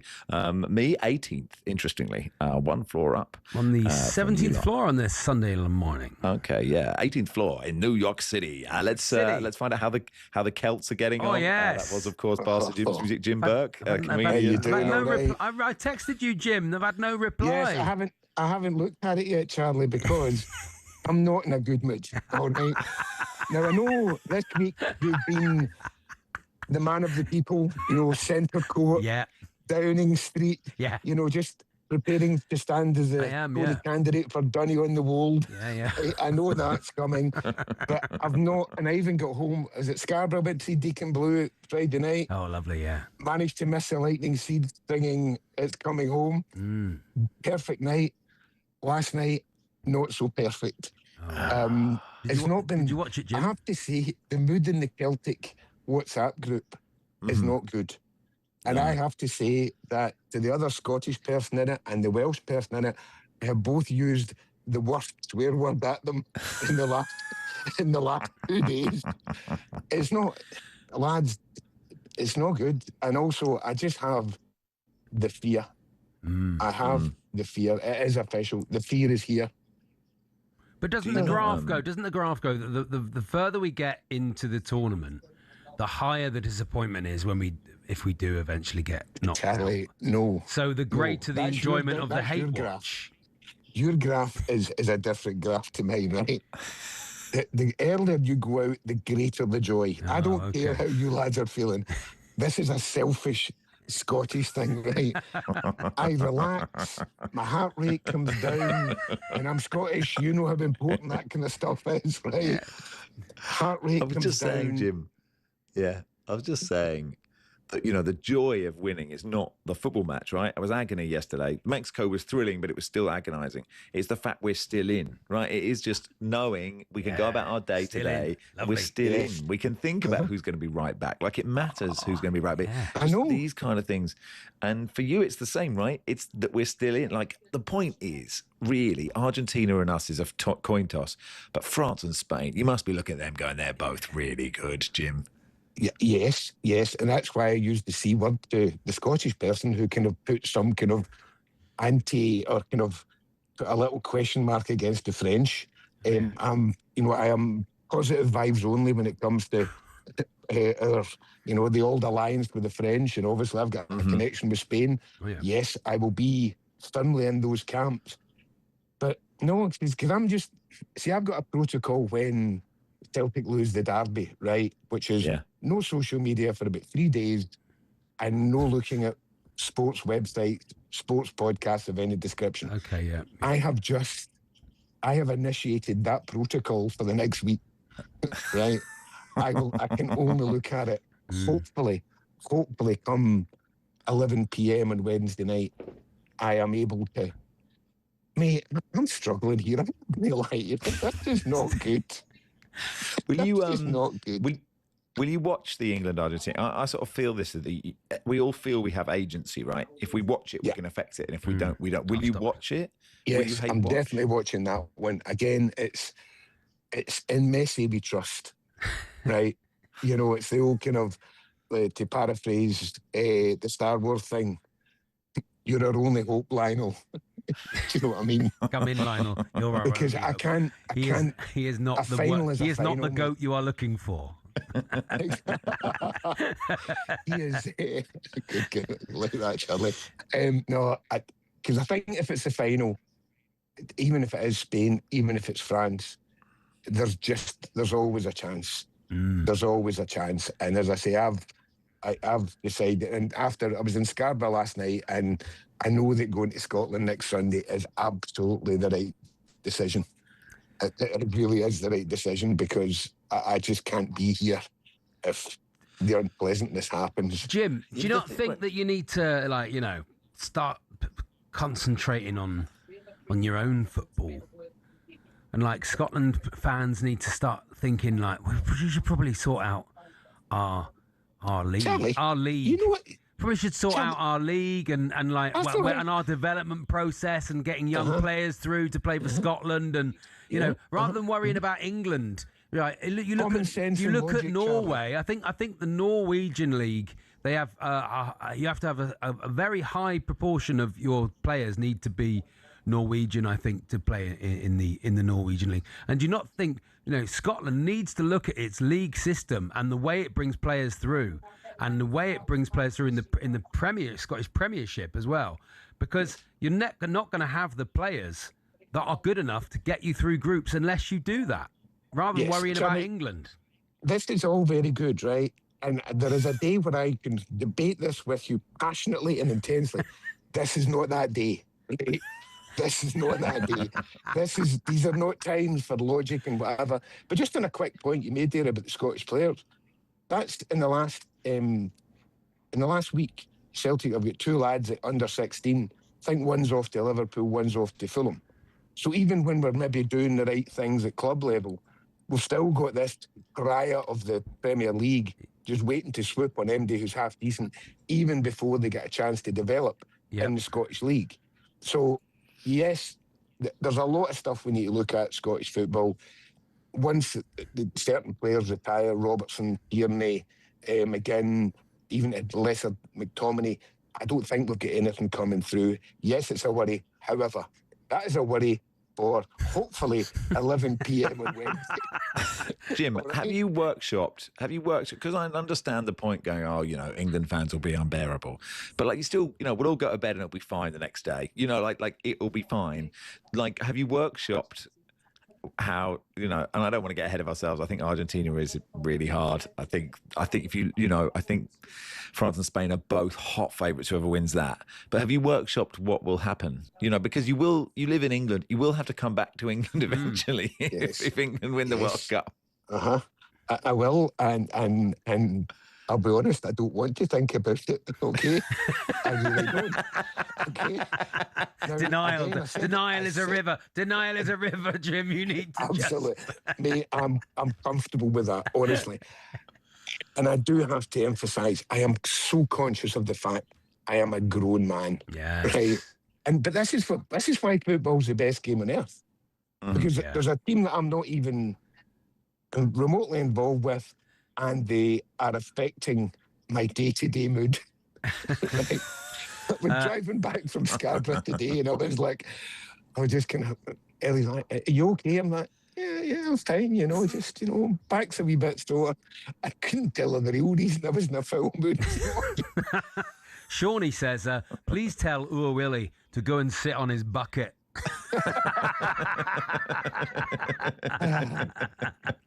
Yeah, you'd give it out, you've got to take it, you know. Exactly. We know, Jim. We know.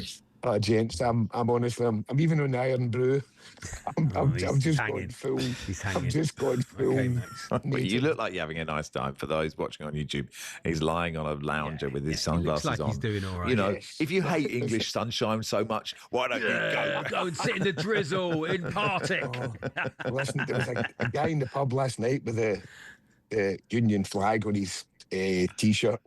If this flag offends you, I'll help you pack. And I was like, oh dear. I think I should move on to another pub dealer. I don't really think I'm not bound my people in here, But, that is a choice to put that on, isn't it? Yeah. That'll just be... Hey, Jim, listen. Thanks, Jim. I think you'll be okay, is what I think. Like, in a pure objective, I have hopes and dreams, but I think this time next week or whenever it is, I think you'll be okay. But look, if we are in the final, will you come on next week? Because I'd love to hear the anguish. Yes, I'll be north of the border when we speak, but I will come on. But I don't know, you've maybe got a 7-second swear filter on the recording. Yeah. You're all good. We'll get that sorted out. We can sort that. Get a wee double on there just in case, lad, Cheers, Jim. Have a great week, lads. All right, have a great show. Representing the Celts there. It is Max and Charlie with you till 1. Marcus Buckland will join us. We'll do some Wimbledon. There's an amazing women's final yesterday. I'm sure he'll do some England football as well. We'll do the men's final as well in just a second.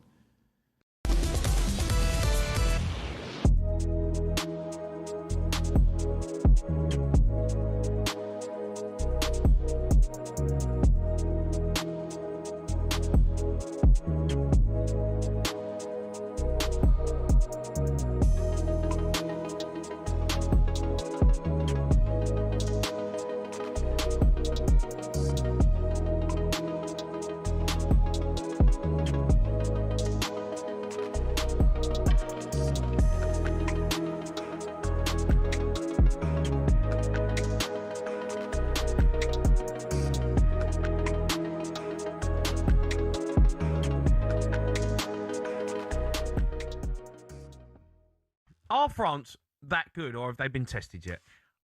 I think probably a little bit of both. I think they are that good. I think they are, because they showed second half what they can do in tight spaces and there.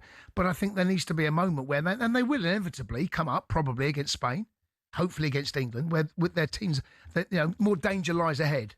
But they kind of, I think it was quite simple for France today. Mate, they're coasting to the semi-final of the World Cup. Yeah. Well, they're a good side though. They're a good side. They've got the best player in the world. Do you know what I like about France? And it's a bit of a throwback. The forwards, when they get the ball, you see a lot of players, number 10s or midfielders, they'll get it and they'll pass it out wide and they'll come back and they'll go out the other side and then you might try and get to the byline.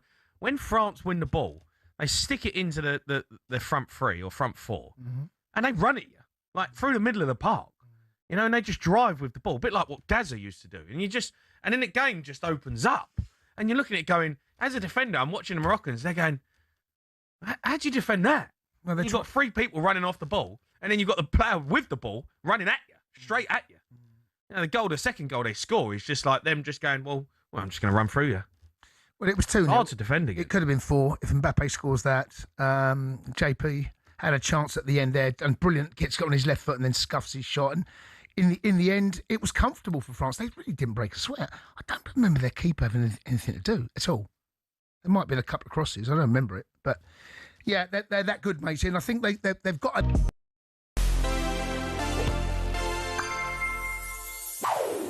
The photo of the World Cup winning captain hoisting the trophy into the air is one of the most iconic images in sport. Maradona, Bobby Moore, Cafu. These pictures, Was Lionel Messi's tainted, though? In Qatar in 2022, Messi finally got his hands on the World Cup. But as he prepared to lift the trophy in those famous blue and white stripes, the Emir of Qatar approached, flanked by Gianni Infantino, with a bisht in hand. Now, a bisht is a traditional Arabic robe worn by royalty, and in it, Messi raised Argentina's golden prize into the night sky. Cynics said Qatar had paid for this exact photograph, knowing it would go down in history. But look, the badge of his country isn't even visible on Messi's chest. Pablo Zabaleta said on TV that there was no reason to do this. In fact, let's just bring this picture back. I mean, just imagine if the three lions were obscured on it. Some suggest what happened in Doha was the icing on the sports washing cake. But it was a massive moment of cultural significance for the Arabic world. So much so that a member of Oman's parliament offered to buy the bisht for $1 million. Messi himself has never publicly commented, and I'll leave it up to you to decide how he felt. But maybe he was just happy to finally get his hands on the World Cup.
Morning.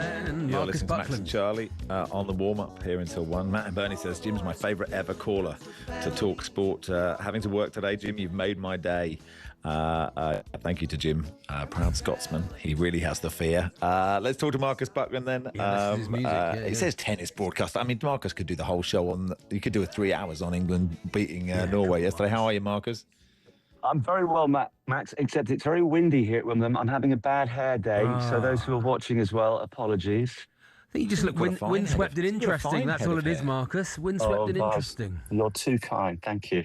No, I think it's looking excellent. Because I have a little bit. I don't know about you. You don't necessarily have to turn around for the camera, Marcus, but a little bit of a bald patch. And a hairdresser in Los Angeles, Spike, said in 5 years it'll be exactly the same. But I'm wondering if I might need to be rethatched. I don't know what. No, you're looking the part as well. Honestly, don't worry about that.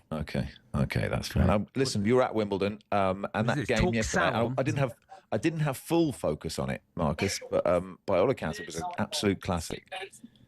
Well, it was in the end. I mean, for the first hour or so, it looked as though we were going to have a second successive blowout in the ladies' singles final because Linda Noskova was all over her opponent, Karolina Mukova, in the all-Czech battle. And then suddenly 5 championship points come and go, and it was turning into a horror story for Noskova. Once Mukova split sets, it looked as though there was only going to be one winner, but Linda went off court. She put some water on her face. As she went to the bathroom, she saw where the trophies were lined up. She saw the big one, the Venus Rosewater dish. She saw the little one, and she said, I want the big one. And she came back out, immediately saved 3 break points at the start of the deciding set, and then played brilliantly. And I've got to say, just in terms of resolve, that was a remarkable performance, because had she lost, it would have been a record she wouldn't have wanted. Max, previously the worst record, as it was, Martina Hingis, who had 4 championship points against Jennifer Capriati in Australia back in 2002. So that would have been a horrendous end to the championships for Noskova, but she found a way to get through. Yeah, and Wimbledon, I've been looking at the last few winners and of the women's side, and it changes all the time. There's no one dominating Wimbledon or no one dominating the grass season, is there, Marcus? Oh, absolutely right. We've now had 10 different women's champions in a row. It's extraordinary. I mean, we had become accustomed in times gone by to Serena Williams ruling the roost. Yeah. On the men's side, of course, there's been a very exclusive list of people who can win Grand Slam titles, but it's almost open house for the women. Noskova is only 21. She's the youngest one for quite a while. So you'd think she's got a half-decent chance of at least winning another Wimbledon title. The thing is, they play so little tennis on grass. Yeah. There are no real grass court specialists, and that's why I think we get different names every year. And it's a completely different game. It's a completely different game on grass. The ball gets to you sort of like half a second quicker.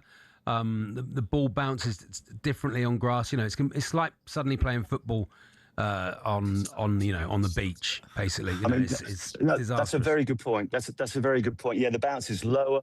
It can be a little bit inconsistent. So it does equal things out to a degree. And I don't know if it's a good thing or a bad thing. I think we like to have dominant forces. We like rivalries. It's great. You know, if you've got two or three. I mean, some would suggest that the men's side of things has been too predictable up until recently because it was either Zverev or Alcaraz winning the slams.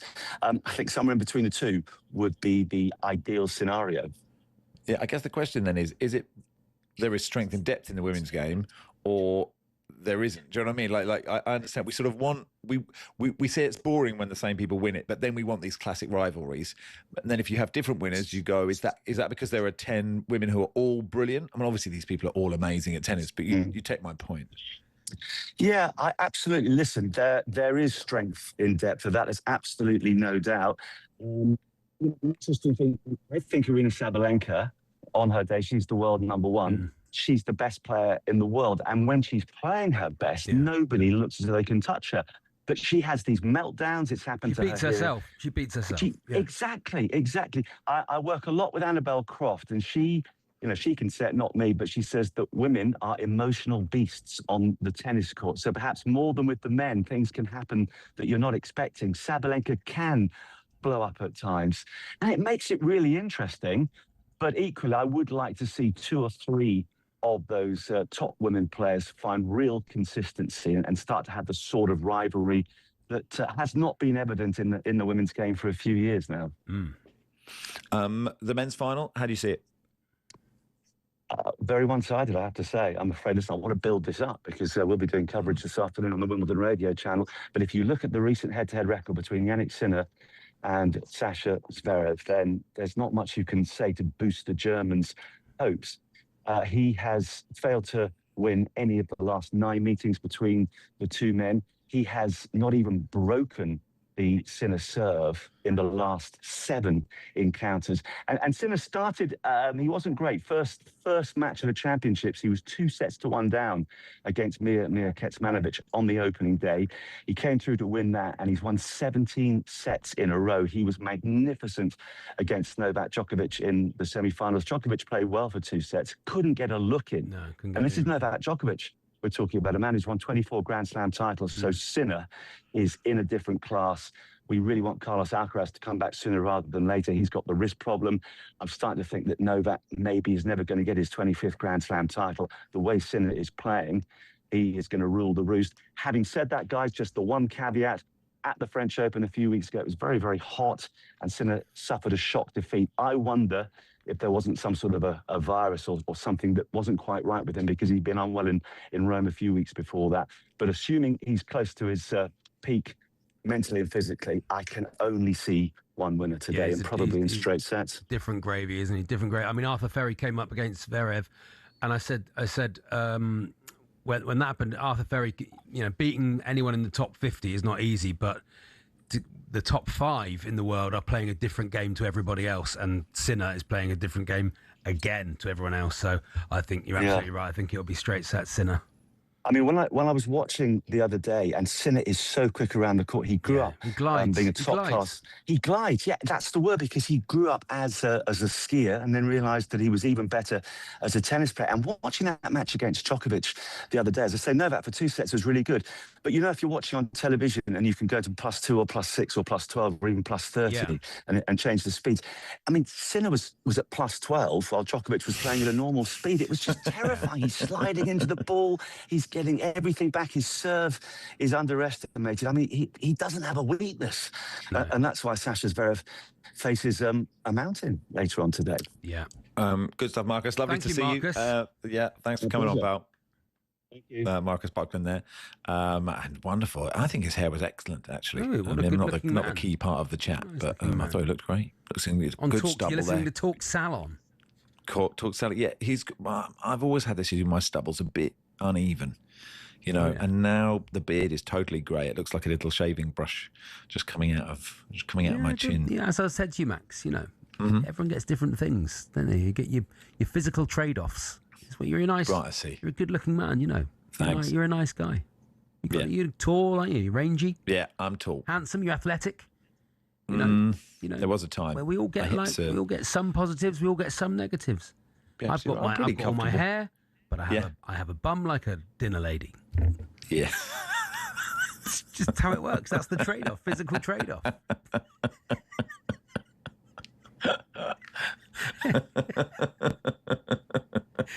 There we are. Just what you get, isn't it? It's how it works. Hey, let's play the footballer game next. It's the warm-up on talkSPORT with Max Rushden and Charlie Baker.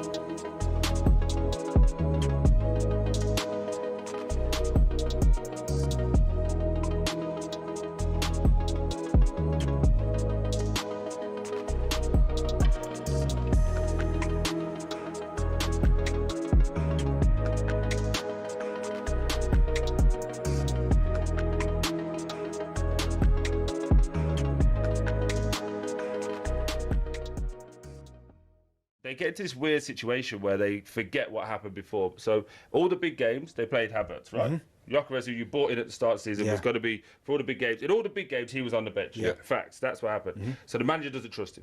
That's not our opinion, that's just objectively looking at it. Havertz gets injured quite a lot, unfortunately. Gary Jesus is not the same since he's come back from his injury. So if you're now telling me that you can get through this season again and everybody else is going to be as poor as they were last year, I think you're just forgetting the fact that you lot were all losing your marbles around the Man City loss. And it was, we need a proper striker. Arteta don't know what he's doing again. You win the league, it's great, we're going to win it. But you know, what I've always said to, I've always said to you, I always said to him, though, Gyökeres wasn't bought in for the big games, didn't I? I said that to you. We bought Gyökeres in. What? For the game. No, I get listen, explain. I want to hear the year before, Arsenal, it weren't the record against Man City's, the Liverpool, it weren't that cost us the league. It was we couldn't beat Fulham, couldn't beat West Ham, couldn't beat them lesser clubs. Gyökeres coming. I mean, he said it. Right, it's one of them. Gyökeres this season, though. Gyökeres this season scored against the Fulhams, the West Ham, so we didn't have a problem getting past those teams, which is why then we went on to win the league. Okay, I think you won the league because you played very pragmatic football. I'm not actually allowed to say the type of football that people are calling it on air, but you played a certain type of football. Would you play that type of football to win the league? No. What? What are you talking? Of course you would. Honestly. If I was a footballer. No, it's just like... my team. Yeah. No, I'll be happy like you lot. I'll be exactly... You get me? I'll be happy. Of course I will. But would you like to see Spurs play that way to win? Brendan Johnson scored with like his knee or something and we won the trophy. I'm happy. I don't care, bro. However it gets done, I'm happy. I don't really care. But what I'm saying is, you can't like gloat about it and say, we don't need a 9. That's crazy. You do need a 9, respectfully. What are you talking about, bro? If you sold Osimhen and Havertz right now, you could... Osimhen. If you bought Osimhen and sold Gyökeres and Havertz right now, you'd be great. You'd be fine. You could buy Barcola and...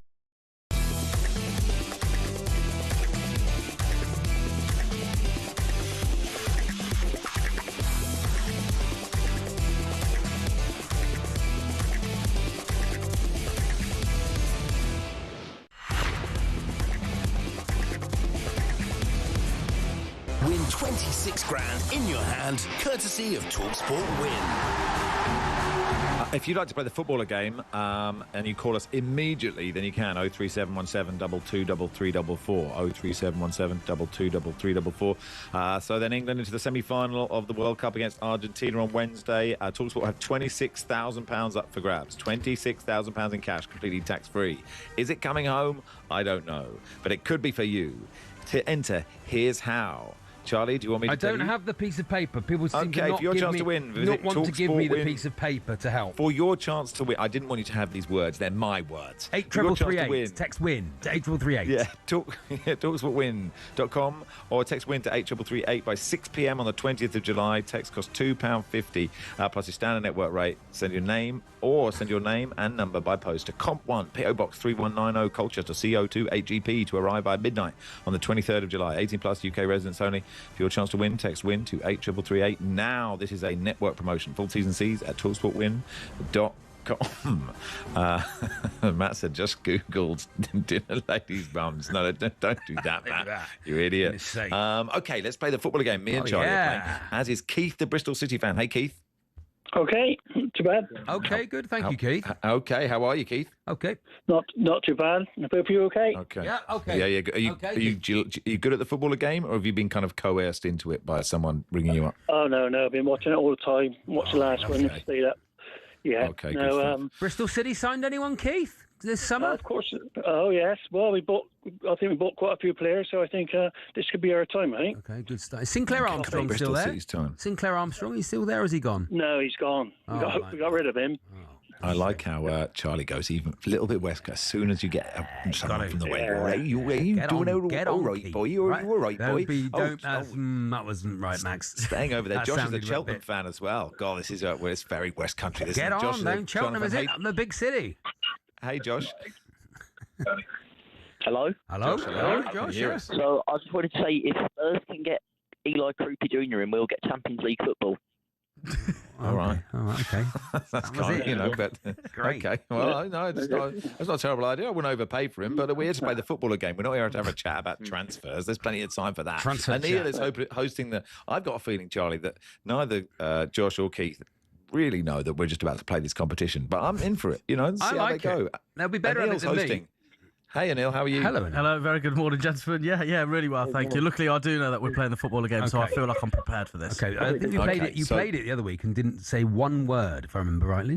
No, can't remember that. Okay. Doesn't ring a bell. Okay, so here's how it works, Keith and Josh. If you think you know the answer, just shout it out, okay? Anil is going to give us the appearances and goals and years of service for a footballer, and you just have to guess if you think you know.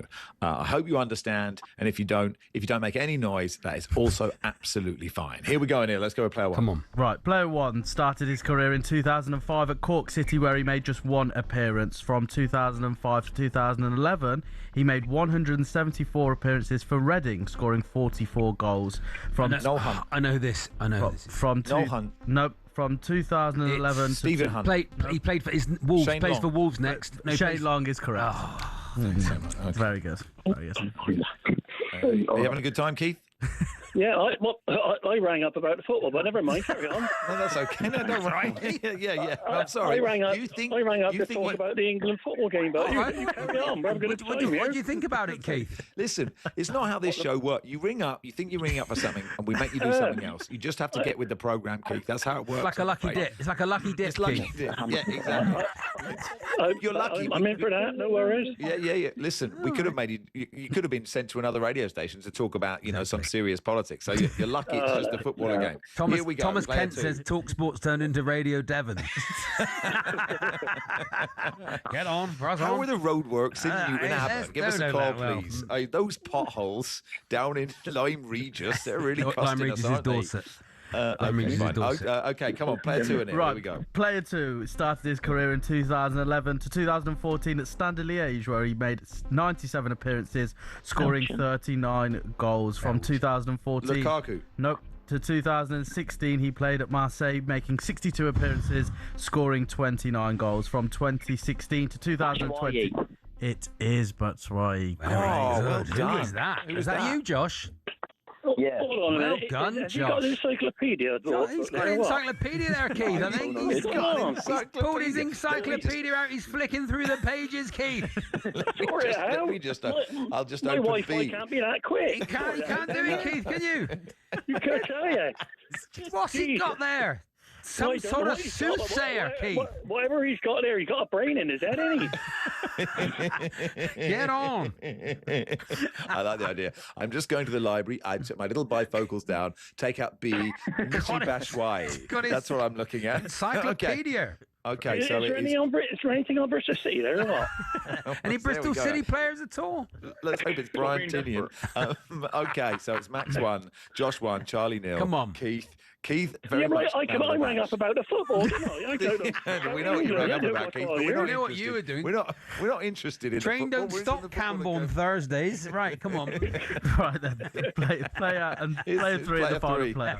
Here we go. So he started his career at Manchester City. Although he didn't make any appearances, he moved from Manchester City to Bury for 2 years, where he made a total of 13 appearances with no goals. From 2004 to 2008, he went to Sheffield Wednesday, making 142 appearances, scoring 12 goals. From 2008 to 2017, he made 291 appearances for Stoke City, scoring 5 goals in that time. Rory Delap. Nope. From 2017 to 2019, he went to Aston Villa, where he scored 2 goals in 68 appearances.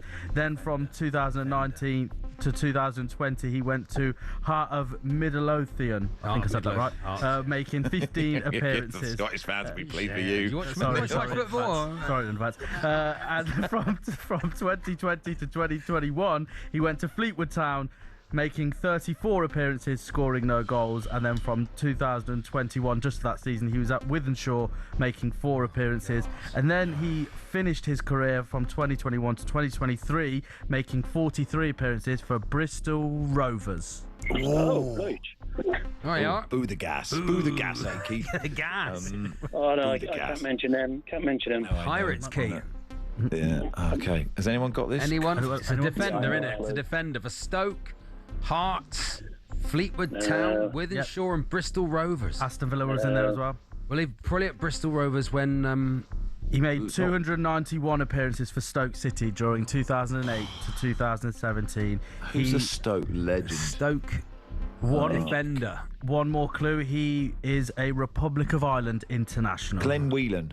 It is Glenn. Very good, Max. Very good. Thanks, guys. I'll tell you what, this A to Z that I got your books doing me no good at all. No good at all. Take you a long time to get to W as well, wouldn't it, Keith? I'm still on C. I'm down near the Cotswolds. I don't know what's going on. Hey, Keith. Hey, well done. We rang up to talk about football. I'm in mastermind. You know what I mean? What on earth made you think you could talk about football on talkSPORT, Keith? But thank you so much. Absolute man of the match there. Keith, man of the match. Josh gets 1 point. Beautiful. 2 for me, none for Charlie. Thank you, Anil. Thank you, pal. Thanks, guys. Thank you. As always. Cheers. Oh, wow, that was really fun. That was really fun. It is, Keith, what a lead. We should get Keith back on. I like Keith back on for the World Cup final. West Country Corner. We used to do that. We used to do West Country Corner on H&J. Maybe bring that back. That's a nice idea. Anyway, quite enjoyed that. Coming up next. You're not allowed to do the voice, Max. Melanie's brand new key. That's the next song on, isn't it? Yeah. We'll be talking about your favourite roundabout in Swindon. Coming next on Radio Devon.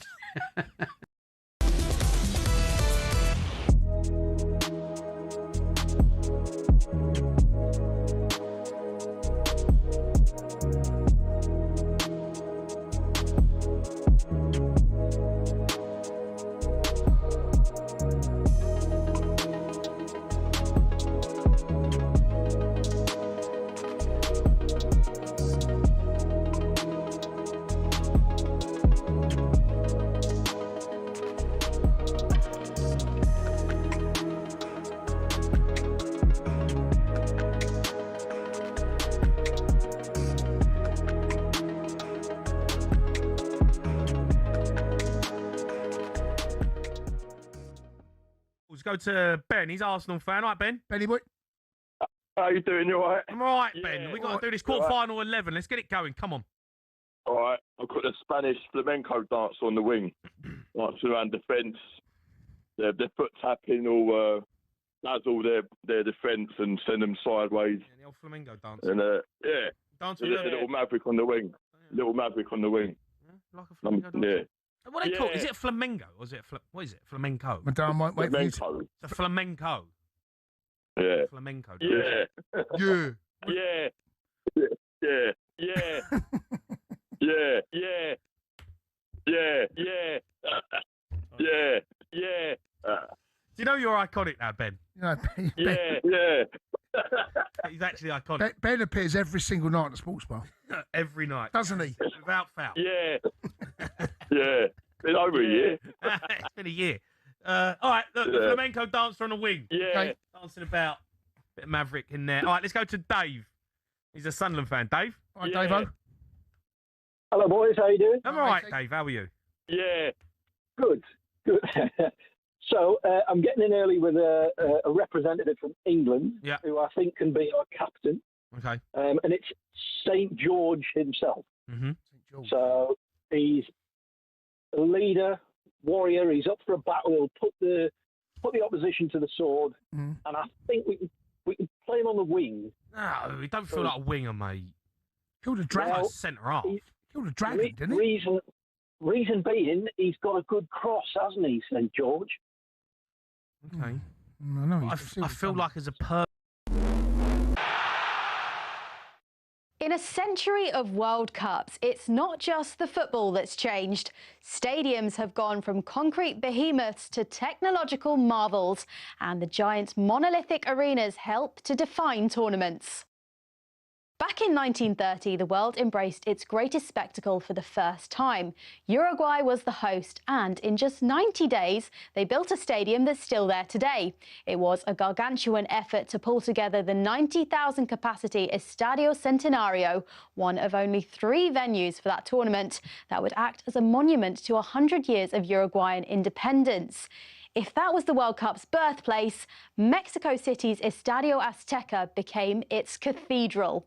Some of the World Cup's most iconic moments happened on this grass, including this, of course. Also, both Pelé and Maradona lifted the trophy in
got to somehow try and get a shot on target with Emi Martinez, because at the moment they haven't tested him as yet. Rodriguez into the area, and Doy, can he score? Yes!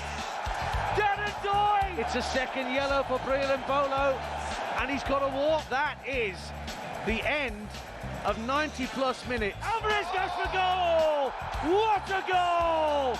Julian Alvarez comes up trumps. He's certainly come to the party now, Julian Alvarez. That is, you know, one of the great World Cup goals. Lautaro Martinez sets the seal on Argentina's passion. Yeah, it's a sexy semi-final for sure. England-Argentina. I remember hearing that in Argentina, I panic. Yeah, great comms there, wasn't it? Great on comms. talkSPORT last night. Argentina 3, Switzerland 1. Time now for a look at today's So Good moment of the day with Meantime. The So Good moment of the day on talkSPORT with Meantime. talkSPORT have teamed up with Meantime to create So Good lager for the World Cup. Available now at all O'Neill's pubs and some of the best sports bars in the UK. 18 plus, always drink responsibly. We'll do it in the company of European football expert Kevin Hatchard. Hey, Kev. Hey, Kev. Hi, guys. How are we? Yeah, really good, thank you. Yeah, Kev. really good. Yeah, and look, there's so much to talk about from that Argentina-Switzerland game. Understandably, we've been focusing on the other quarterfinal from yesterday. But, I mean, that Alvarez finish was unbelievable. Yeah, it's phenomenal. I was just talking to General West Country about it, actually, and he says that it's his favourite goal of the tournament so far. It was a right good goal, that one. I smashed it in the top corner. I absolutely loved it. That's a stunning impression. It's like he's here. Extraordinary. Yeah, I mean, this is what he's capable of, right? He's capable of these incredible moments, Julian Alvarez. It's why Barcelona want to bring him in. It's why they're trying to put together a big amount of money to get him, and it's why Atletico Madrid are determined not to let him go. Because, yeah, he can be a player that maybe goes spells a bit quiet and it doesn't happen for him, but he feels like a big game player to me. I mean, you go all the way back to early in the club season and when Atletico hammered Real Madrid 5-2 when Xabi Alonso was still there. Phenomenal performance. So, yeah, he's got that in him. And that was a huge moment because I thought Switzerland, even with 10 men, were superb. I thought they were causing them real headaches trying to find a way through. And sometimes in a huge game, moment like that can change it, and that's what they needed. Yeah, I mean, the big moment of this game is the Breel Mbolo red card.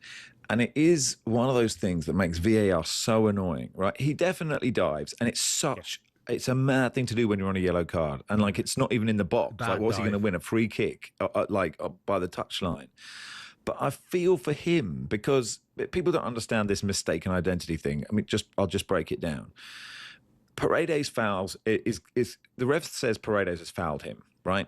Then the ref gives Paredes a yellow card. If he doesn't give Paredes a yellow card, VAR does not intervene. So even though we see on the replay it's a dive, Switzerland get a free kick, everyone carries on, no one's that bothered. But because Paredes has been given a yellow card, VAR can use as a kind of loophole mistaken identity because no one is saying, oh, I don't know who that is, Paredes or Breel Mbolo. They're wearing different colour kits, etc., etc. It's just a dumb, the phrasing is wrong. Yeah. So Mbolo is simultaneously, I think, Kev, really stupid and really unlucky. Yeah, I completely agree. And he said as much. He said... about it being a chain of events and how unfortunate he felt and how it changed the game. You're absolutely right. It's a dive. We could all see it's a dive. He's anticipating the contact. He starts to go down. It is a matter of timing, but it was a silly thing to do, especially from an experienced player. But what we're seeing time and time again now is this creep of VAR, and it's becoming what it was never meant to be, which was an ability to re-referee the game. It wasn't really supposed to be that. It was supposed to be light touch. It was supposed to be there to make sure that the big stuff got dealt with and the big decisions were made correctly. But I just don't know where it ends because we've started already, haven't we, to have this situation in the World Cup where corners can be changed into goal kicks if it's not a corner. Okay, fine. But those little increments become something big eventually. And I was quite pro VAR when the whole thing started. I think it's dreadful for the people in the stadium. And I think so little credence and kind of care is given to fans in the stadium for me. I think they just get forgotten about sometimes. And yeah, I'm just not a big fan at all. I'd keep it for offsides. I'd keep it for goal line technology. The rest get rid. Let the referees ref. Yeah, anything that they're trying to For me, they're trying to control the narrative. Argentina feel like England, like they've stumbled through a bit, which is shocking. It's surprising from Argentina. I mean, v Turkey, they were 2-0 down. Obviously, I don't think they've put together one brilliant performance, have they, Kevin? Unless I'm completely wrong. Do they? And also, second part of the question is, please tell me, do they struggle against European teams, or am I making that up? Well, look, I do think what would have been interesting is if that Finalissima had gone ahead. It didn't in the end, but the game against Spain would have been a really interesting test for them. So that would have been fascinating to see. So it was a shame that didn't happen. But what we're talking about here is a tournament team. We're talking about a team that's won the World Cup. We're talking about a team that's won the Copa America twice under Lionel Scaloni. And there's a little bit of Spain about them in the sense that you feel like the environment is great. You feel like the coach has done a brilliant job in fostering that environment, in bringing the best out of the players that he has at his disposal in the right moments. They have such trust in each other's games. You can see the togetherness in the way that they celebrate. And look, they had to dig really, really deep against Egypt, as you mentioned. You know, Egypt went 2-0 up, and rightly at the time, but they found that quality. And when you've got Messi, yes, they look to him for big moments, but in this game, it wasn't him necessarily. It was Alvarez who stepped forward. But I think England will look at it and think there's a way to play through them. I mean, if you look at the goal from Dan and Doy, you know, that's a lovely 1-2, beautifully timed, but they've sliced through them. And I think after the first couple of games where I thought they looked really sharp against Algeria and Austria, I think there's been a vulnerability there throughout. So I totally look, agree. England haven't been perfect, nor have Argentina. Yeah, I thought Argentina were all over the place. That's why that red card is so frustrating. If you are Swiss, you are so close to a World Cup semi-final, right? And that, for a footballing country of Switzerland's side, is just enormous. Yeah. And, like, he was so distraught, Mbolo, afterwards. And, like, I think you can simultaneously feel immense sympathy for him and think, mate, in the moment, you've just got to think about it, because I am convinced that with 11, you know, it's so easy to say because it didn't happen, but I thought they were all over Argentina. And because I was working late and then having to podcast and get up early for this, I was absolutely furious because it meant this game was definitely going into extra time. And I was like, oh, guys, come on, think about me. But the thing you say about Argentina is so, they are, I suppose what's interesting is that you watch England and they have found a way, and the same goes for Argentina. And actually, you know, how many brilliant halves have England had, or games? Second half against Croatia, first half against Mexico, maybe. Like we are doing the same thing in a way, and you can view it as we're not actually that good, or we are finding a way, and that's positive. And it just sort of depends how you want to land on either side of that coin. Yeah, I think it's a bit of everything. I think, to be honest, if you look through most major tournaments, whether it's World Cups, Euros, whatever, you know, sometimes domestic competitions, you'll often find that teams weren't that good in a lot of games. I mean, look at PSG in the Champions League, for example. First league phase, they barely made it. Second league phase, they weren't great. They didn't finish top 8. Yeah. But these great teams have a way of just peaking at the right time. And when they're not playing particularly well, you don't let the floor get too low. You stay in there and you don't make too many horrific errors. You just try and stay in there.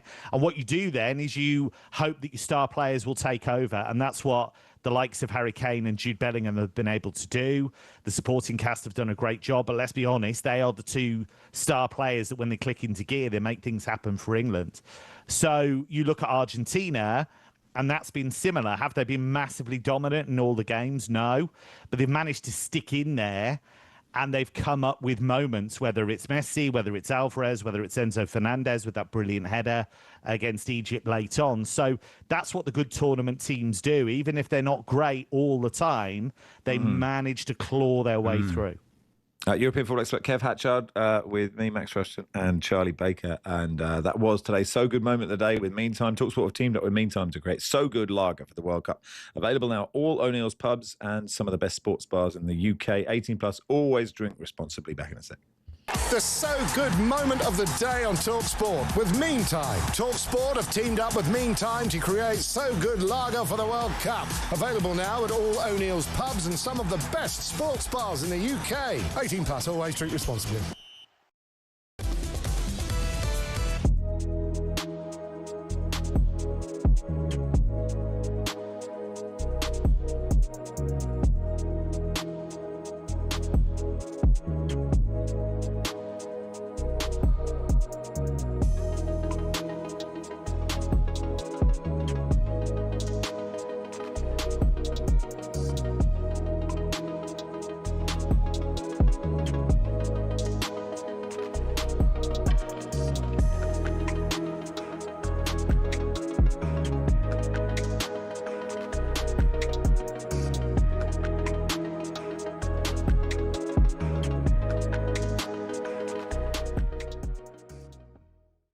Newcastle's summer exodus is set to reach a crisis point. Sean, you'll have heard this news. Sandro Tonali, Anthony Gordon, of course, already out the door. Club captain and fan favourite Bruno Guimaraes has reportedly informed the hierarchy that he wants to join champions Arsenal, with another star player forcing his way out. Darren Bent raised serious concerns about what this loss could mean for Eddie Howe next season. Yeah, I do feel for Eddie Howe. I really do, because again, if Bruno leaves tonight, he's obviously gone to Tottenham as well.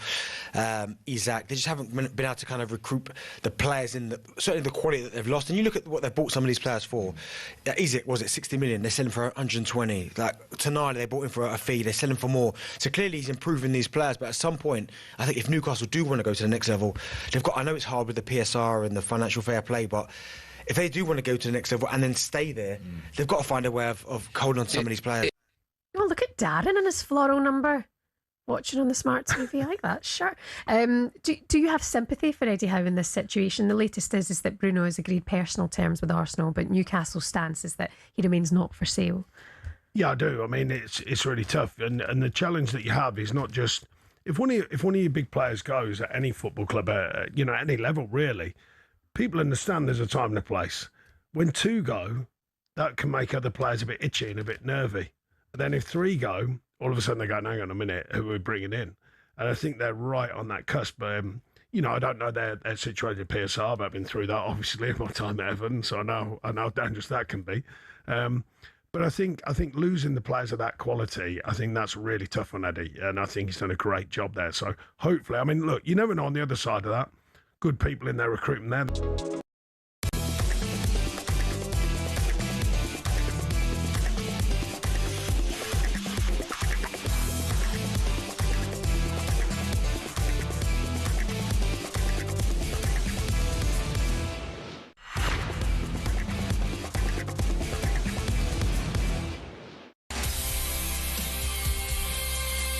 Good afternoon, you are listening to the warm-up on talkSPORT. Max and Charlie with you until 1. Excitingly, just 2 minutes away from my Wi-Fi going. Oh, yes, I forgot about that, yeah. So this is exciting. Cool, isn't it? You and Kev Hatchard can just take over the show. Kev hosting the Trans-Euro Express tonight from 8 alongside Andy Brassel. There are some brains on that show, Kev, aren't they? Can we, Kev, can we talk about France and Spain? And especially France, have not suffered at all in this World Cup, as far as I can remember, really, apart from getting kicked all over the place by Paraguay. They must be looking at England, Argentina, and thinking, if we win this, France or Spain, we have got to be winning the World Cup. I think that it's very boring, but knowing Deschamps, he will take one game at a time, and that's what he'll be drumming into them, because this is the interesting thing. You're right. You look at France and Spain, and you probably say they've been the smoothest teams in the tournament so far, so you'd feel whoever got through that semi-final would be the favourites. But I don't think by much. I think they would be favourites, but the quality of the four teams left is very, very high, I think, and there's star players in every team. I think with France and Spain will look at it and think, well, we beat this French team in the semi-finals of the Euros on the way to winning it. So they'll have that confidence. They feel like a team, to me, that's played a little bit within itself, as being in control of a lot of games. Portugal, I think they pushed it a little bit late, to be honest, because it then became a game of moments. I mean, if Bruno Fernandes' shot doesn't hit the side netting, goes in instead, suddenly you're in big, big trouble. So I think the attacking part of the game still has a couple of gears to go, but they've looked solid. Tell you whether I don't think they look solid, Spain, and I've thought this for a long time. Unai Simon, he would scare the life out of me if I was a Spain fan. I thought he had a couple of moments against Belgium. One where he lost the ball and De Bruyne couldn't quite get the shot away from range. And the other one where he came flying out, was nowhere near the ball, and they weren't able to quite make it count. They kind of tried to force the ball across the face of goal. Now, Arsenal fans will look at it and think, well, why isn't David Raya in the team? Barcelona fans will look at it as well. They'll say, where's Joan Garcia? Because he's been superb for them this season. But what it does do is it underlines Luis de la Fuente's approach, the coach, because he's known these guys from the youth levels. He's known them for a long, long time, some of them. And he's got that trust. That mutual bond is very, very strong. But isn't that the thing, Kev, that no team's been able to get at either of these teams to test them out properly, to test their defence out properly, to test the goalkeepers out properly? And that's the key, isn't it? That's the key for England and what they do next. because if you look at France, I mean, the data will tell you, and just the eye test tells you, they've given up so little at the other end. I mean, we've talked about Mbappe and Dembele and some of the wonderful things Olise has done, but defensively they've been so well organised. Yeah. I mean, they're so ready when they lose that ball. And so they can hurt you in lots of different ways. They can push up a bit higher. They can have all that possession. They can have those little 1-2s in and around the box. Or if you come at them, they'll hit you on the counter. They'll love that because Olise can work in space. He loves that. You've got Mbappe's pace. You've got Dembele's awareness. Doué has had some really nice moments too. So that's what makes it fascinating. Who'll dominate possession? Well, exactly. Can they get the Spain- ball off Rodri, isn't it, I suppose? That is the question. It's the midfield. Yeah. But then France will look at that and say, okay, we can play that game if you like. You can have the ball and you can try and pick your way through it. But when it breaks down, that's when we'll hit you. And that's the interesting thing to me, that one of the things Spain have done cleverly, I think, is they've tactically fouled very well, which seems like a terrible thing to say, doesn't it, really? But, you know, they've employed the old Fernandinho exceptionally well, I think, and they've been able to stop promising attacks, you know, pretty quickly. They're a really smart team. They're a streetwise team. Just think France are going to have the edge, but I mean, it is so close. What do you think? So you think it'll be a France versus who final? Well, I said a while ago when we were still in the group stages, I thought France-Argentina, and I think it's a pre-tournament as well. I've got a lot wrong. Don't worry about that. But my theory about England was that they'd be softened up by going to the Azteca and playing, I thought, Brazil in Miami. Obviously, it didn't turn out that way, but they've still had to play in heat that felt like 40-odd degrees. They've got huge amounts of physical reserves. They've really dug in. It's just whether Argentina are going to be able to control the tempo of the game and tire England out a bit. But England have done a phenomenal job, I think, if you look at not only the teams they faced, but the kind of environmental difficulty of it, all of the challenges at the Azteca and the heat of playing Norway in Miami in those conditions. I thought they dealt with it really well. Yeah. Oh, it's so agonising, isn't it? I mean, it's nice. It's nice agony. It's a nice agony. It's like a I'm trying to work out what is a nice pain. It's not a fetish. I mean, what some people. But when you get to this point, there isn't one, is it? The temptation is to think, say, Messi knocks in a worldie from 30 yards in the 95th minute, and you go out. You can say brave England, brilliant effort, but I don't want to say that anymore. It's all about putting yourself in these positions, and that's what Southgate deserves massive credit for still, because. He put England in position to win stuff time and time again. It's why Deschamps' legacy is so interesting, because my guess would be if he doesn't win this, a lot of people will say, well, just the one World Cup, didn't manage to get any other major trophies. But he has put them in position to win stuff over and over and over again. I totally agree with you. And I cannot bear the rewriting of history on Southgate, of what he did for England, and just going, you lose a penalty shootout against Italy, right? And okay, penalty shootouts, it's not all luck. But then people just decide, well, that's it. That guy was never going to win. It's impossible that he could have won. It's just so short-sighted.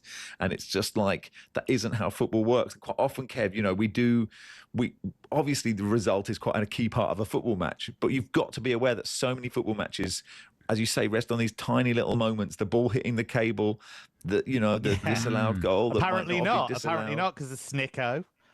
Yeah, I'm not having that. Well, yeah. No, I mean, there's looking with your eyes and then just being FIFA going, you did not see this. That didn't happen.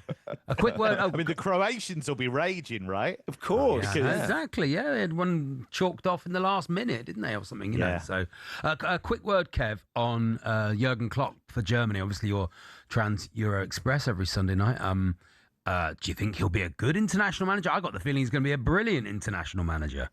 Yeah, I think this is great for Germany.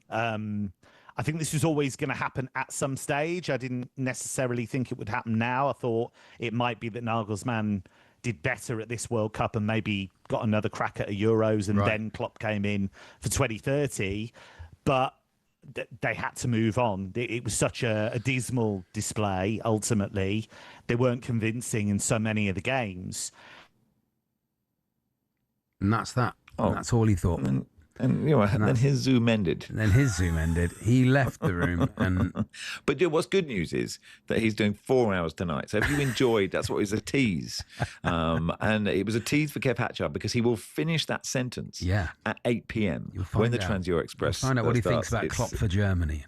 Kev Hatchard and Andy Brassel. It's very hard to know between the two of them who knows more. Who knows more? Do you think they try out? Maybe they'll just do who knows more for 4 hours. They go, of course, the Stuttgart assistant manager, and they'll leave like the gap for the other person to say it, just in case they don't. I was watching. So obviously we have Mark Langdon over for a bit from the Racing Post, and Archie Rintart are very similar. Yeah. So I'm watching the group games, and I'd see some, Colombian centre back, and I'd be like, "Who does he play?" I'm like, "Who does he play for?" Because I'm checking. I'd always go, "I reckon it's Antilyaspor," or I go Sturm Graz, and they'd always know, and I'd be like, exactly.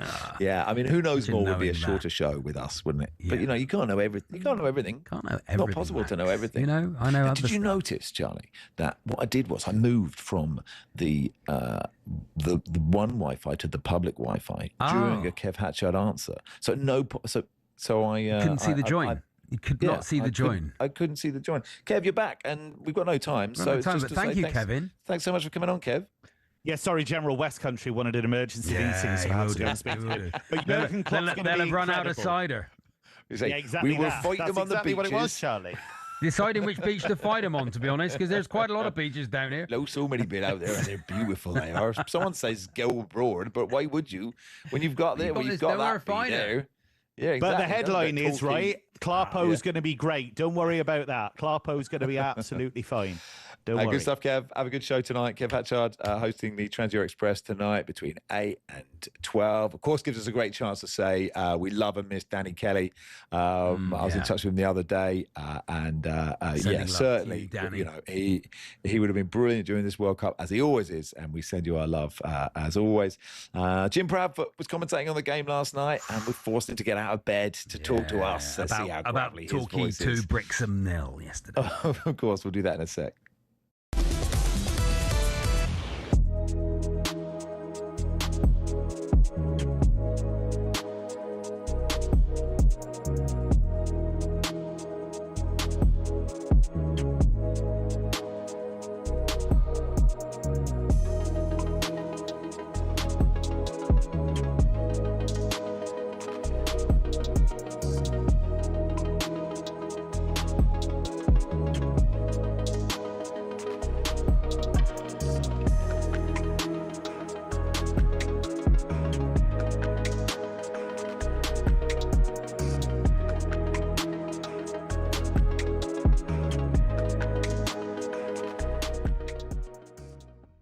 I mean, as recently as 2024, Bruno Touzazol, he told everybody who cared to listen what he wanted to achieve at Newcastle. Never said that I would like to leave. Since I signed for the club, I always said I want to put my name in the club history, and nothing changed. Nothing changed from me. It is keeping going. I still want to win some trophy for me. When I signed for the club, I said I want to play Champions League, and everyone said that I was crazy. And we got it. Now I wanna be in Champions League again. I wanna win something for the club. I think the fans deserve.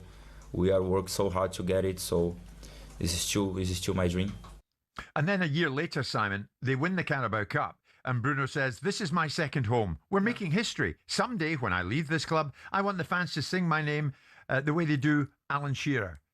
I'm not sure that's going to happen. Well, look, first and foremost, ask yourself the question: why are these players suddenly all deserting the sinking ship? It's not a sinking ship, but it doesn't appear to be a particularly ambitious one. It doesn't appear to have an ownership model that everyone thought was going to change the whole direction of football. Oh my God, we've just sold to a nation state, one of the richest nation states, and look what they're going to do to football. But they haven't done anything. They're going to buy everybody. They're going to buy Ronaldo. They're going to buy Messi. They're going to have this player here, that player, this player, and they haven't. Yeah. They bought a bunch of players that to some extent they've gone and made better. And these players are now doing what every player does, which is go, Liverpool. Yeah. Oh, Arsenal. Yeah. Oh, Real Madrid. And that's what Newcastle have found themselves in a position of doing. So ask yourself the question, despite the vilification of a player that 2 years ago said he wanted to stay, nothing lasts forever. He's done his 2 years. He is entitled to leave. How he leaves is the key component part of this. But also, why? Why are Newcastle now a place where people want to leave from? Yeah.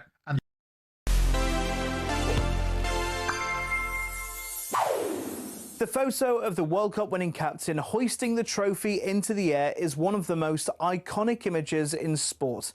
Maradona, Bobby Moore, Cafu, these pictures, oh, mwah. Was Lionel Messi's tainted though? In Qatar in 2022, Messi finally got his hands on the World Cup. But as he prepared to lift the trophy in those famous blue and white stripes, the Emir of Qatar approached, flanked by Gianni Infantino, with a bisht in hand. Now, a bisht is a traditional Arabic robe worn by royalty, and in it, Messi raised Argentina's golden prize into the night sky. Cynics said Qatar had paid for this exact photograph, knowing it would go down in history. But look, the badge of his country isn't even visible on Messi's chest. Pablo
collection.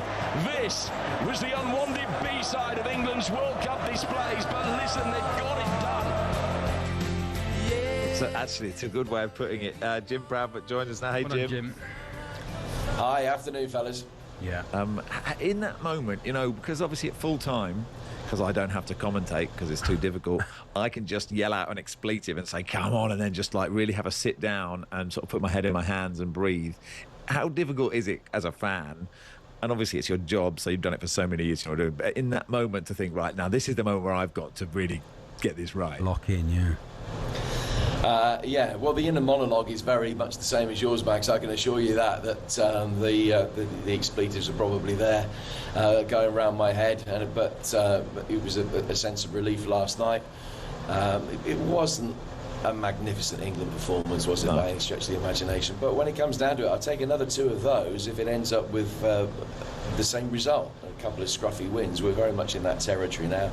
Last week of the tournament, different rules apply, really. It is literally just about getting over the line. I think the reality is that everybody knows England are going to have to play better than that in each of the two games that are remaining in the tournament to enhance their finish here. But that is possible. That's eminently possible. They have the players to be able to do that, and we've seen little flashes of it throughout the tournament. It sounds like, Jim, you're a swimming pool. Is Adrian Durham and Stuart Pearce going down a water slide together? That's what I envisage. Well, it's a funny thing, but they have this thing called the sea over here, and the tide comes in and out.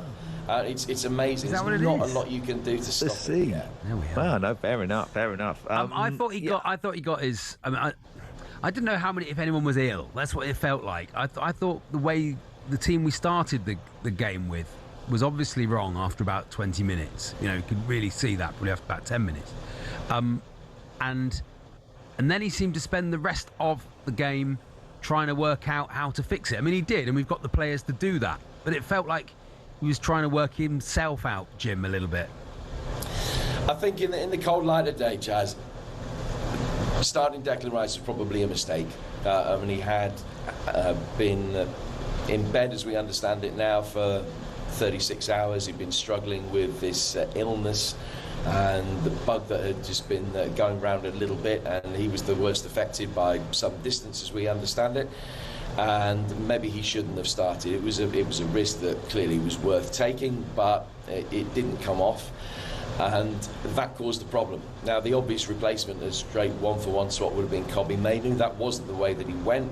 He decided to bring Eberechi Eze on at half-time. And as you say, it then made that Jude Bellingham had to sit that little bit deeper, and as a consequence, there wasn't quite the right balance of formula in that team for a while, and he was then moving bits of paper around on a tactic board in his head. That's how it felt, that he was trying to then shuffle things into a position where he could get a cohesive performance out of them. But and there we are. We'll never know. We'll never know what happened after that. It's because Stuart Pearce said, get in the rubber ring. Yeah. And have you got a we'll pound for the down. locker? He said, have you got a pound do you know for the what locker? do you know what we can do? Because they did the talkSPORT Daily. He did it with Adrian Durham and Stuart Pearce. You can listen to that if you want more of the reviews of that. And he was chatting to Stuart Pearce about, that sort of post-match Tuchel saying the mentality was great, the performance wasn't great. Then Jude Bellingham being asked about that, but without the caveat of the mentality was great. And this is what Stuart Pearce had to say. Jude's done brilliant in the game. He's got a couple of goals and got us over the line, which is fantastic, and helped drive the team. But sometimes at the end of that, I don't think it's helpful to make the statements that he did, because all it does is prick the ears of the media that might want to potentially drive a wedge between him and the manager, potentially, where it looked as though this calendar year that's just gone, Thomas Tuchel's made his opinion, done his team selection, and Jude's come back and responded brilliantly with this tournament so far. So I don't think it's helpful in any way, some of the words that he used. I think, Jim, it's an absolute non-story. I think Stuart's right. I think the media will jump on it because, there's one game on Wednesday and we've got to fill hours until that. Apparently some other radio station is doing Jude Bellingham as a bad role model. You're like, give me strength, for goodness sake, because Tuchel, I thought, was really good in the post-match. Like, we all saw it. It wasn't a great performance, but they did really put it in. They put a shift in and we're in the semi-final. Great. I thought it was totally accurate.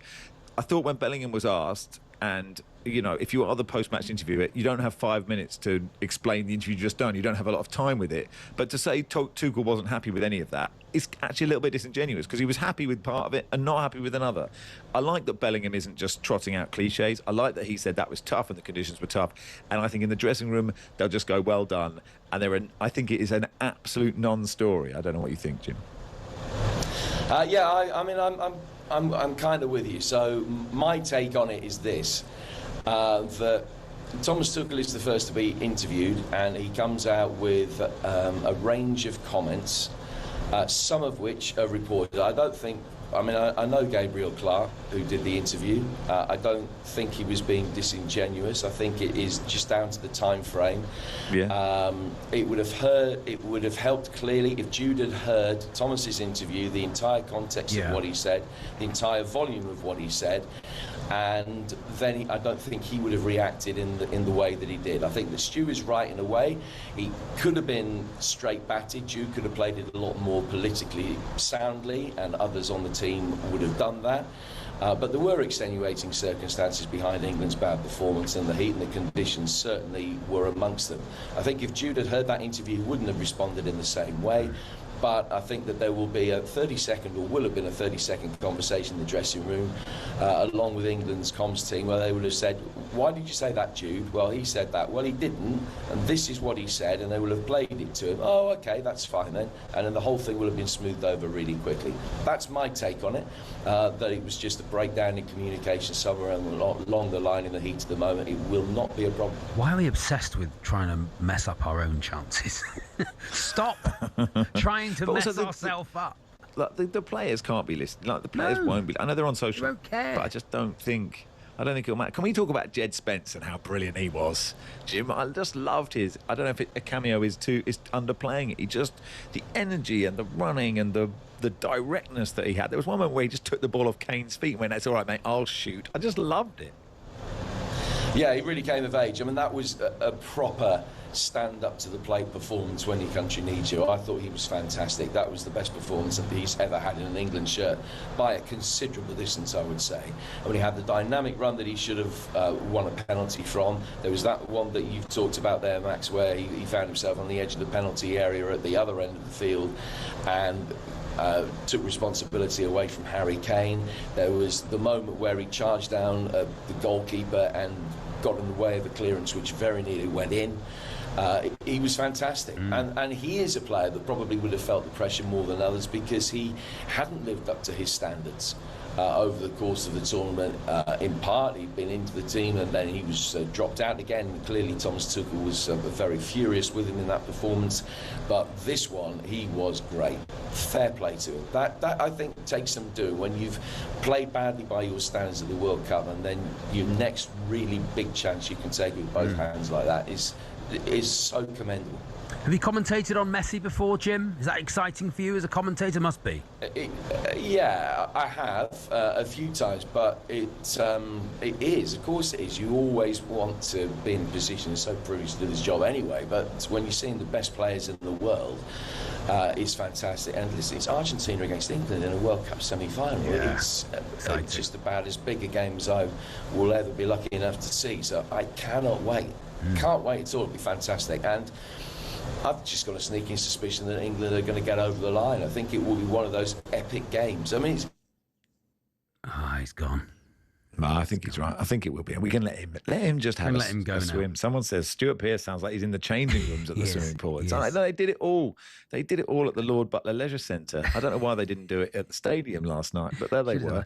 It's a shame Jim's gone, because I was going to ask him how Jimmy Ball is going to get Dion Moore, Isaac Westendorf and Jordan Young in the same team, because... Yeah, how do you do that? Because you want to play them in their correct positions. You don't want to play round pegs in square holes and it's, at that it's level of difficult football. to know. And they've all got goals in them, so, you know... You want and also you he's want them got on the egos pitch. there. He's got Yeah, egos there that he's exactly. got to try and keep happy. And that's really last season's hard. top scorer, and, you know, the new heroes coming in. So it's tough. It's tough for Jimmy Yeah, we Ball. beat Cambridge City 3-1 yesterday, so that's a good start, isn't it? Local derby, that's a good start, yeah. Local derby, honestly. Like, I think there were 25,000 police, riot police were there, of course, just because the trouble in the Cambridge derby is, Absolutely, you know, because that is the sort of footballing hotbed. You know, and as you and I know, the toughest people Well, in I this know country- the toughest person I know comes from Cambridge. Exactly, because I could deck anyone. Any other thoughts, Jim? We got you back for 1 second before you can go for a swim. Any other thoughts? Yeah, I mean, Wednesday night is going to be one of the great games. I mean, it's clearly going to be one of those games that will be talked about for years because of how late it is in the tournament, the fact that it's against Argentina with the history of 1986 and 2002. But I also think it will be an epic encounter as well. I think it is going to be one of the very great nights in English football history. And also, Jim, Brixham couldn't water their pitch, and you know, a very hot day, so tough. 2-0's not a bad win, is it, Jim? He's gone. That's it. He does not want to talk about that. He does not. Stop doing that. I'm at the World Cup. I've just done that last night. I've got Argentina on Wednesday. I'm not here to talk about Brixham. Brixham weren't allowed to. They weren't allowed to water their pitch without anything but watering cans. That's true. It's true. So they didn't. So it was a very dry pitch, very hot day. There's a hosepipe ban. A hosepipe ban. How many watering cans are there in Brixham? 8, 10, 89. But look, without Brixham, without the pyramid, you don't have the England the football fish. thing. Go on the fish. There we go. Well done to everybody who took a watering can to the pitch in Brixham. It is Max and Charlie with you until 1. And guess the attendance today will be between Charlie and Justin Morehouse, and we'll do that next.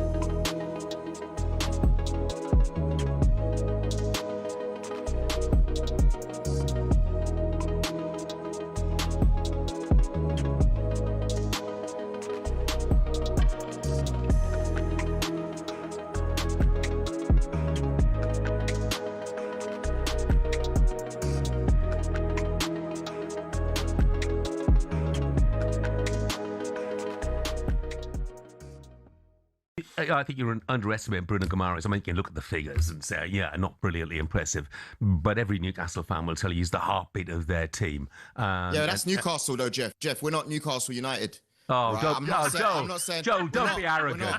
Do not be arrogant, pal. What do you mean not be arrogant? We're Premier League champions. Yeah, I'm not saying I don't want him at the club. Yeah, you're Premier League champions now. You're Premier League champions now. Let's come on in 12 months' time and find out if you're going to say the same thing if you're not Premier League champions then. Jeff, of course we're Premier League champions. We just won it a few months ago. Come on, you know? Yeah. So you got to give us a bit of time. What I'm saying is, good player, but I don't want him to be the marquee signing. If he is the marquee signing, I'm going to be upset. Well, I tell you what, Joe, shouldn't you be worried? You're talking about marquee signings. Aren't you concerned about financial fair play, or the equivalent of as it is now? And you busting the rules. Get rid of everyone you need to get rid of to make it happen. Because if you're spending 60 mil on a player, then that means people need to go as well, right? Get rid of. We've just spoken about Norgard. If you don't like him, get rid of Trossard, him. Gabriel Jesus. We're hearing Trossard. Get rid of all of them. You know, to be fair, I do like Trossard. And if it was up to me, I'd get rid of Martinelli instead. But get rid of who you need to get rid of. Then we can start talking business. But this better not be the marquee signing. I do the marquee signing, but I agree that Arsenal need a left winger. Do you know what I mean? Don't spend 80 million on Guimaraes and then you can't afford to go and buy, like, if Barcola's available, for instance, Joel, and he's worth 100. You know, you need a top left winger, don't you, on that side? 100%. And that's what I want to see. I want to see someone. Look, the reality is if Marcus Rashford was available at a good price, I would probably go for him. As long as, you know, it doesn't unbalance the team, because he's a great player. And the reason why I say unbalance the team is because, you know, you heard of the stuff at United before, how he was over there when things weren't going his way or things were a bit down. So I think it would be a good move for us to go in there and get him.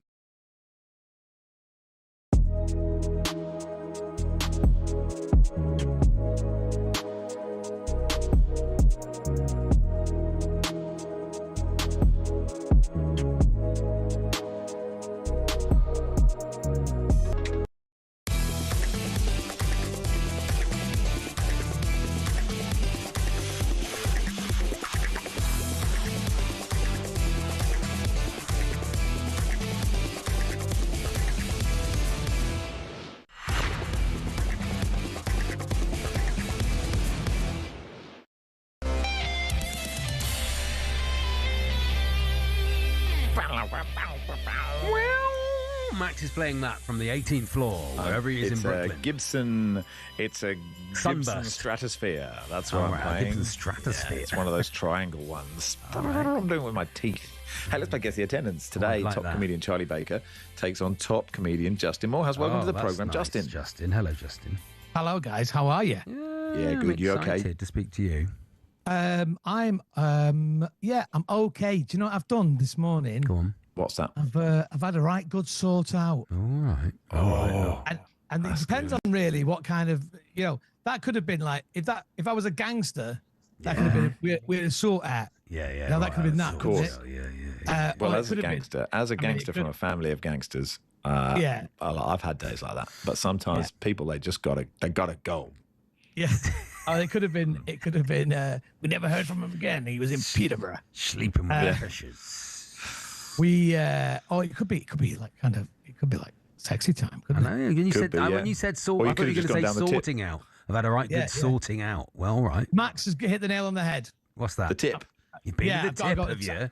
I've got to go to the tip in a bit. Here's the debate. Okay. I've got a signed. Yeah. I've got a signed Kevin Peterson bat picture by Kevin Peterson. Yeah. Is it a bat or a picture? A picture of him. Signed. With the streak of the thing in his hair. Do you want to see it quickly? Yeah, go on. Yeah. I'll run. Okay.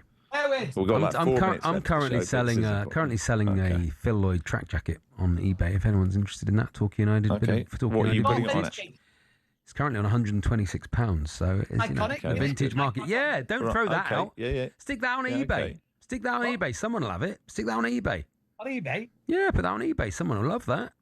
Okay, yes, arms aloft. Kevin Peterson, great innings. Was it the Oval? Yeah. I can't remember, but it looks like that one. I'm saying if you're a Kevin Peterson fan, I'm saying £25. Is that it? This is the thing. ICBA for 25. Wow.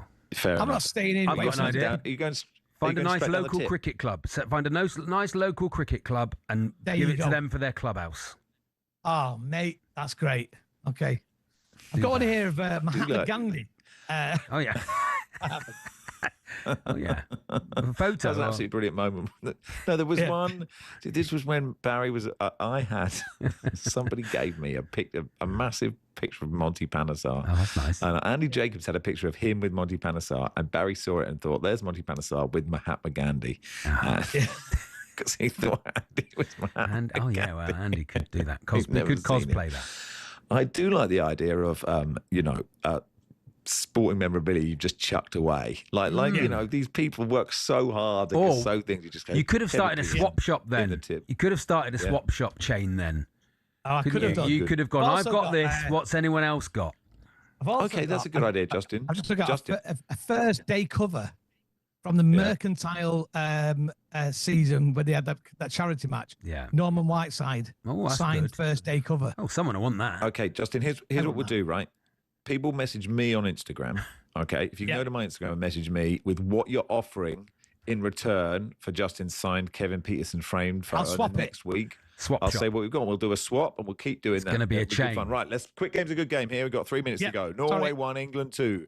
Clement Turpin of France refereed this game at the Miami Stadium.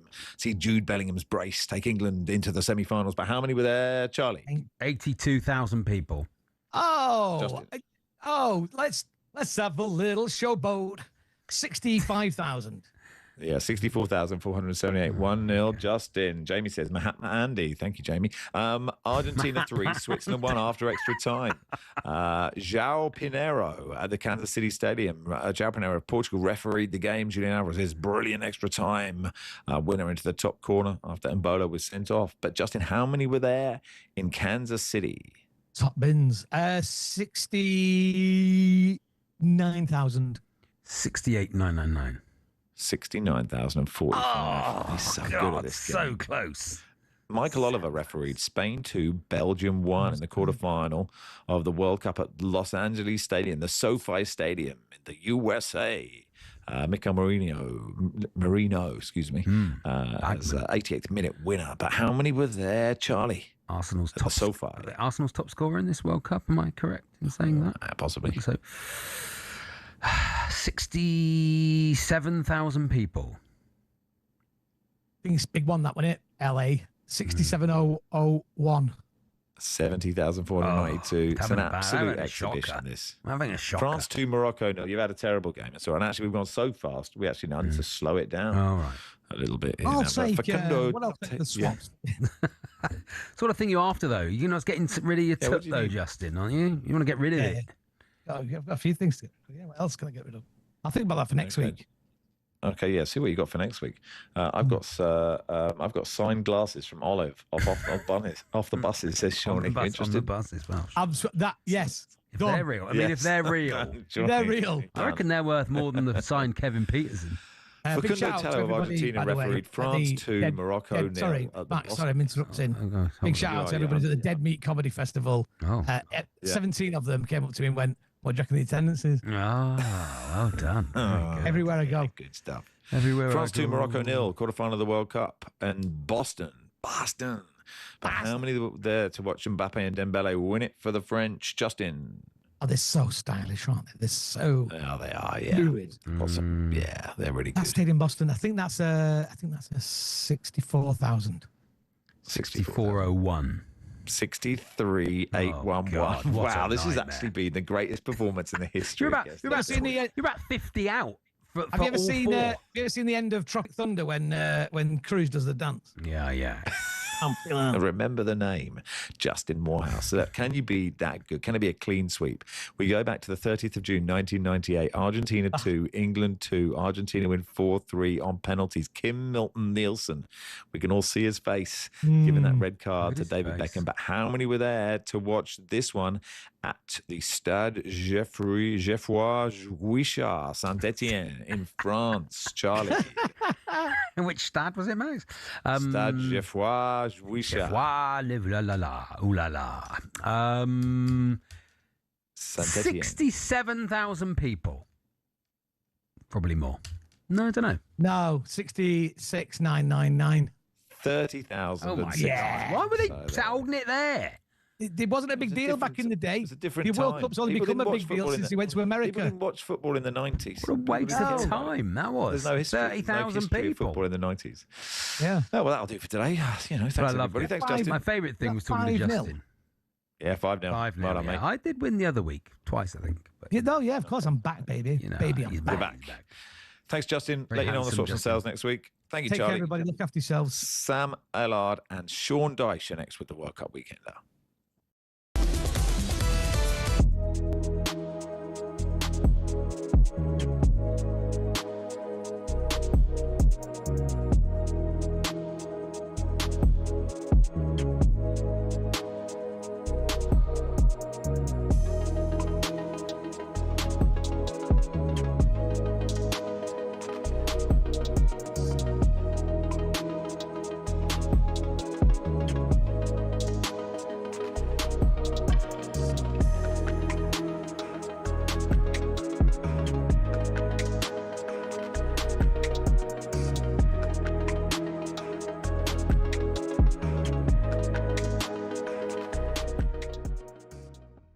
Because Infantino, though, Simon, has said, yes, I got a call from Trump on Balogun. Yeah. They have allowed themselves to be boxed into a ridiculous corner, haven't they?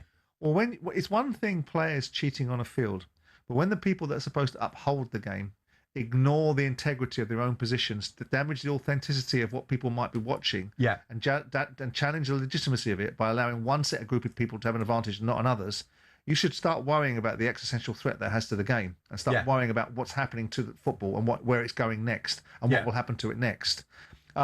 Because if the Balogun situation did exist, and we never heard of a call going in from Trump to Infantino, the Kwanzaa 2-match ban would be less controversial. Would be much less controversial. It would almost come and go. But again, we've got to distill it backwards, I think. If you sit there and you say, why is there no process available to rescind a red card? Why would there not be one?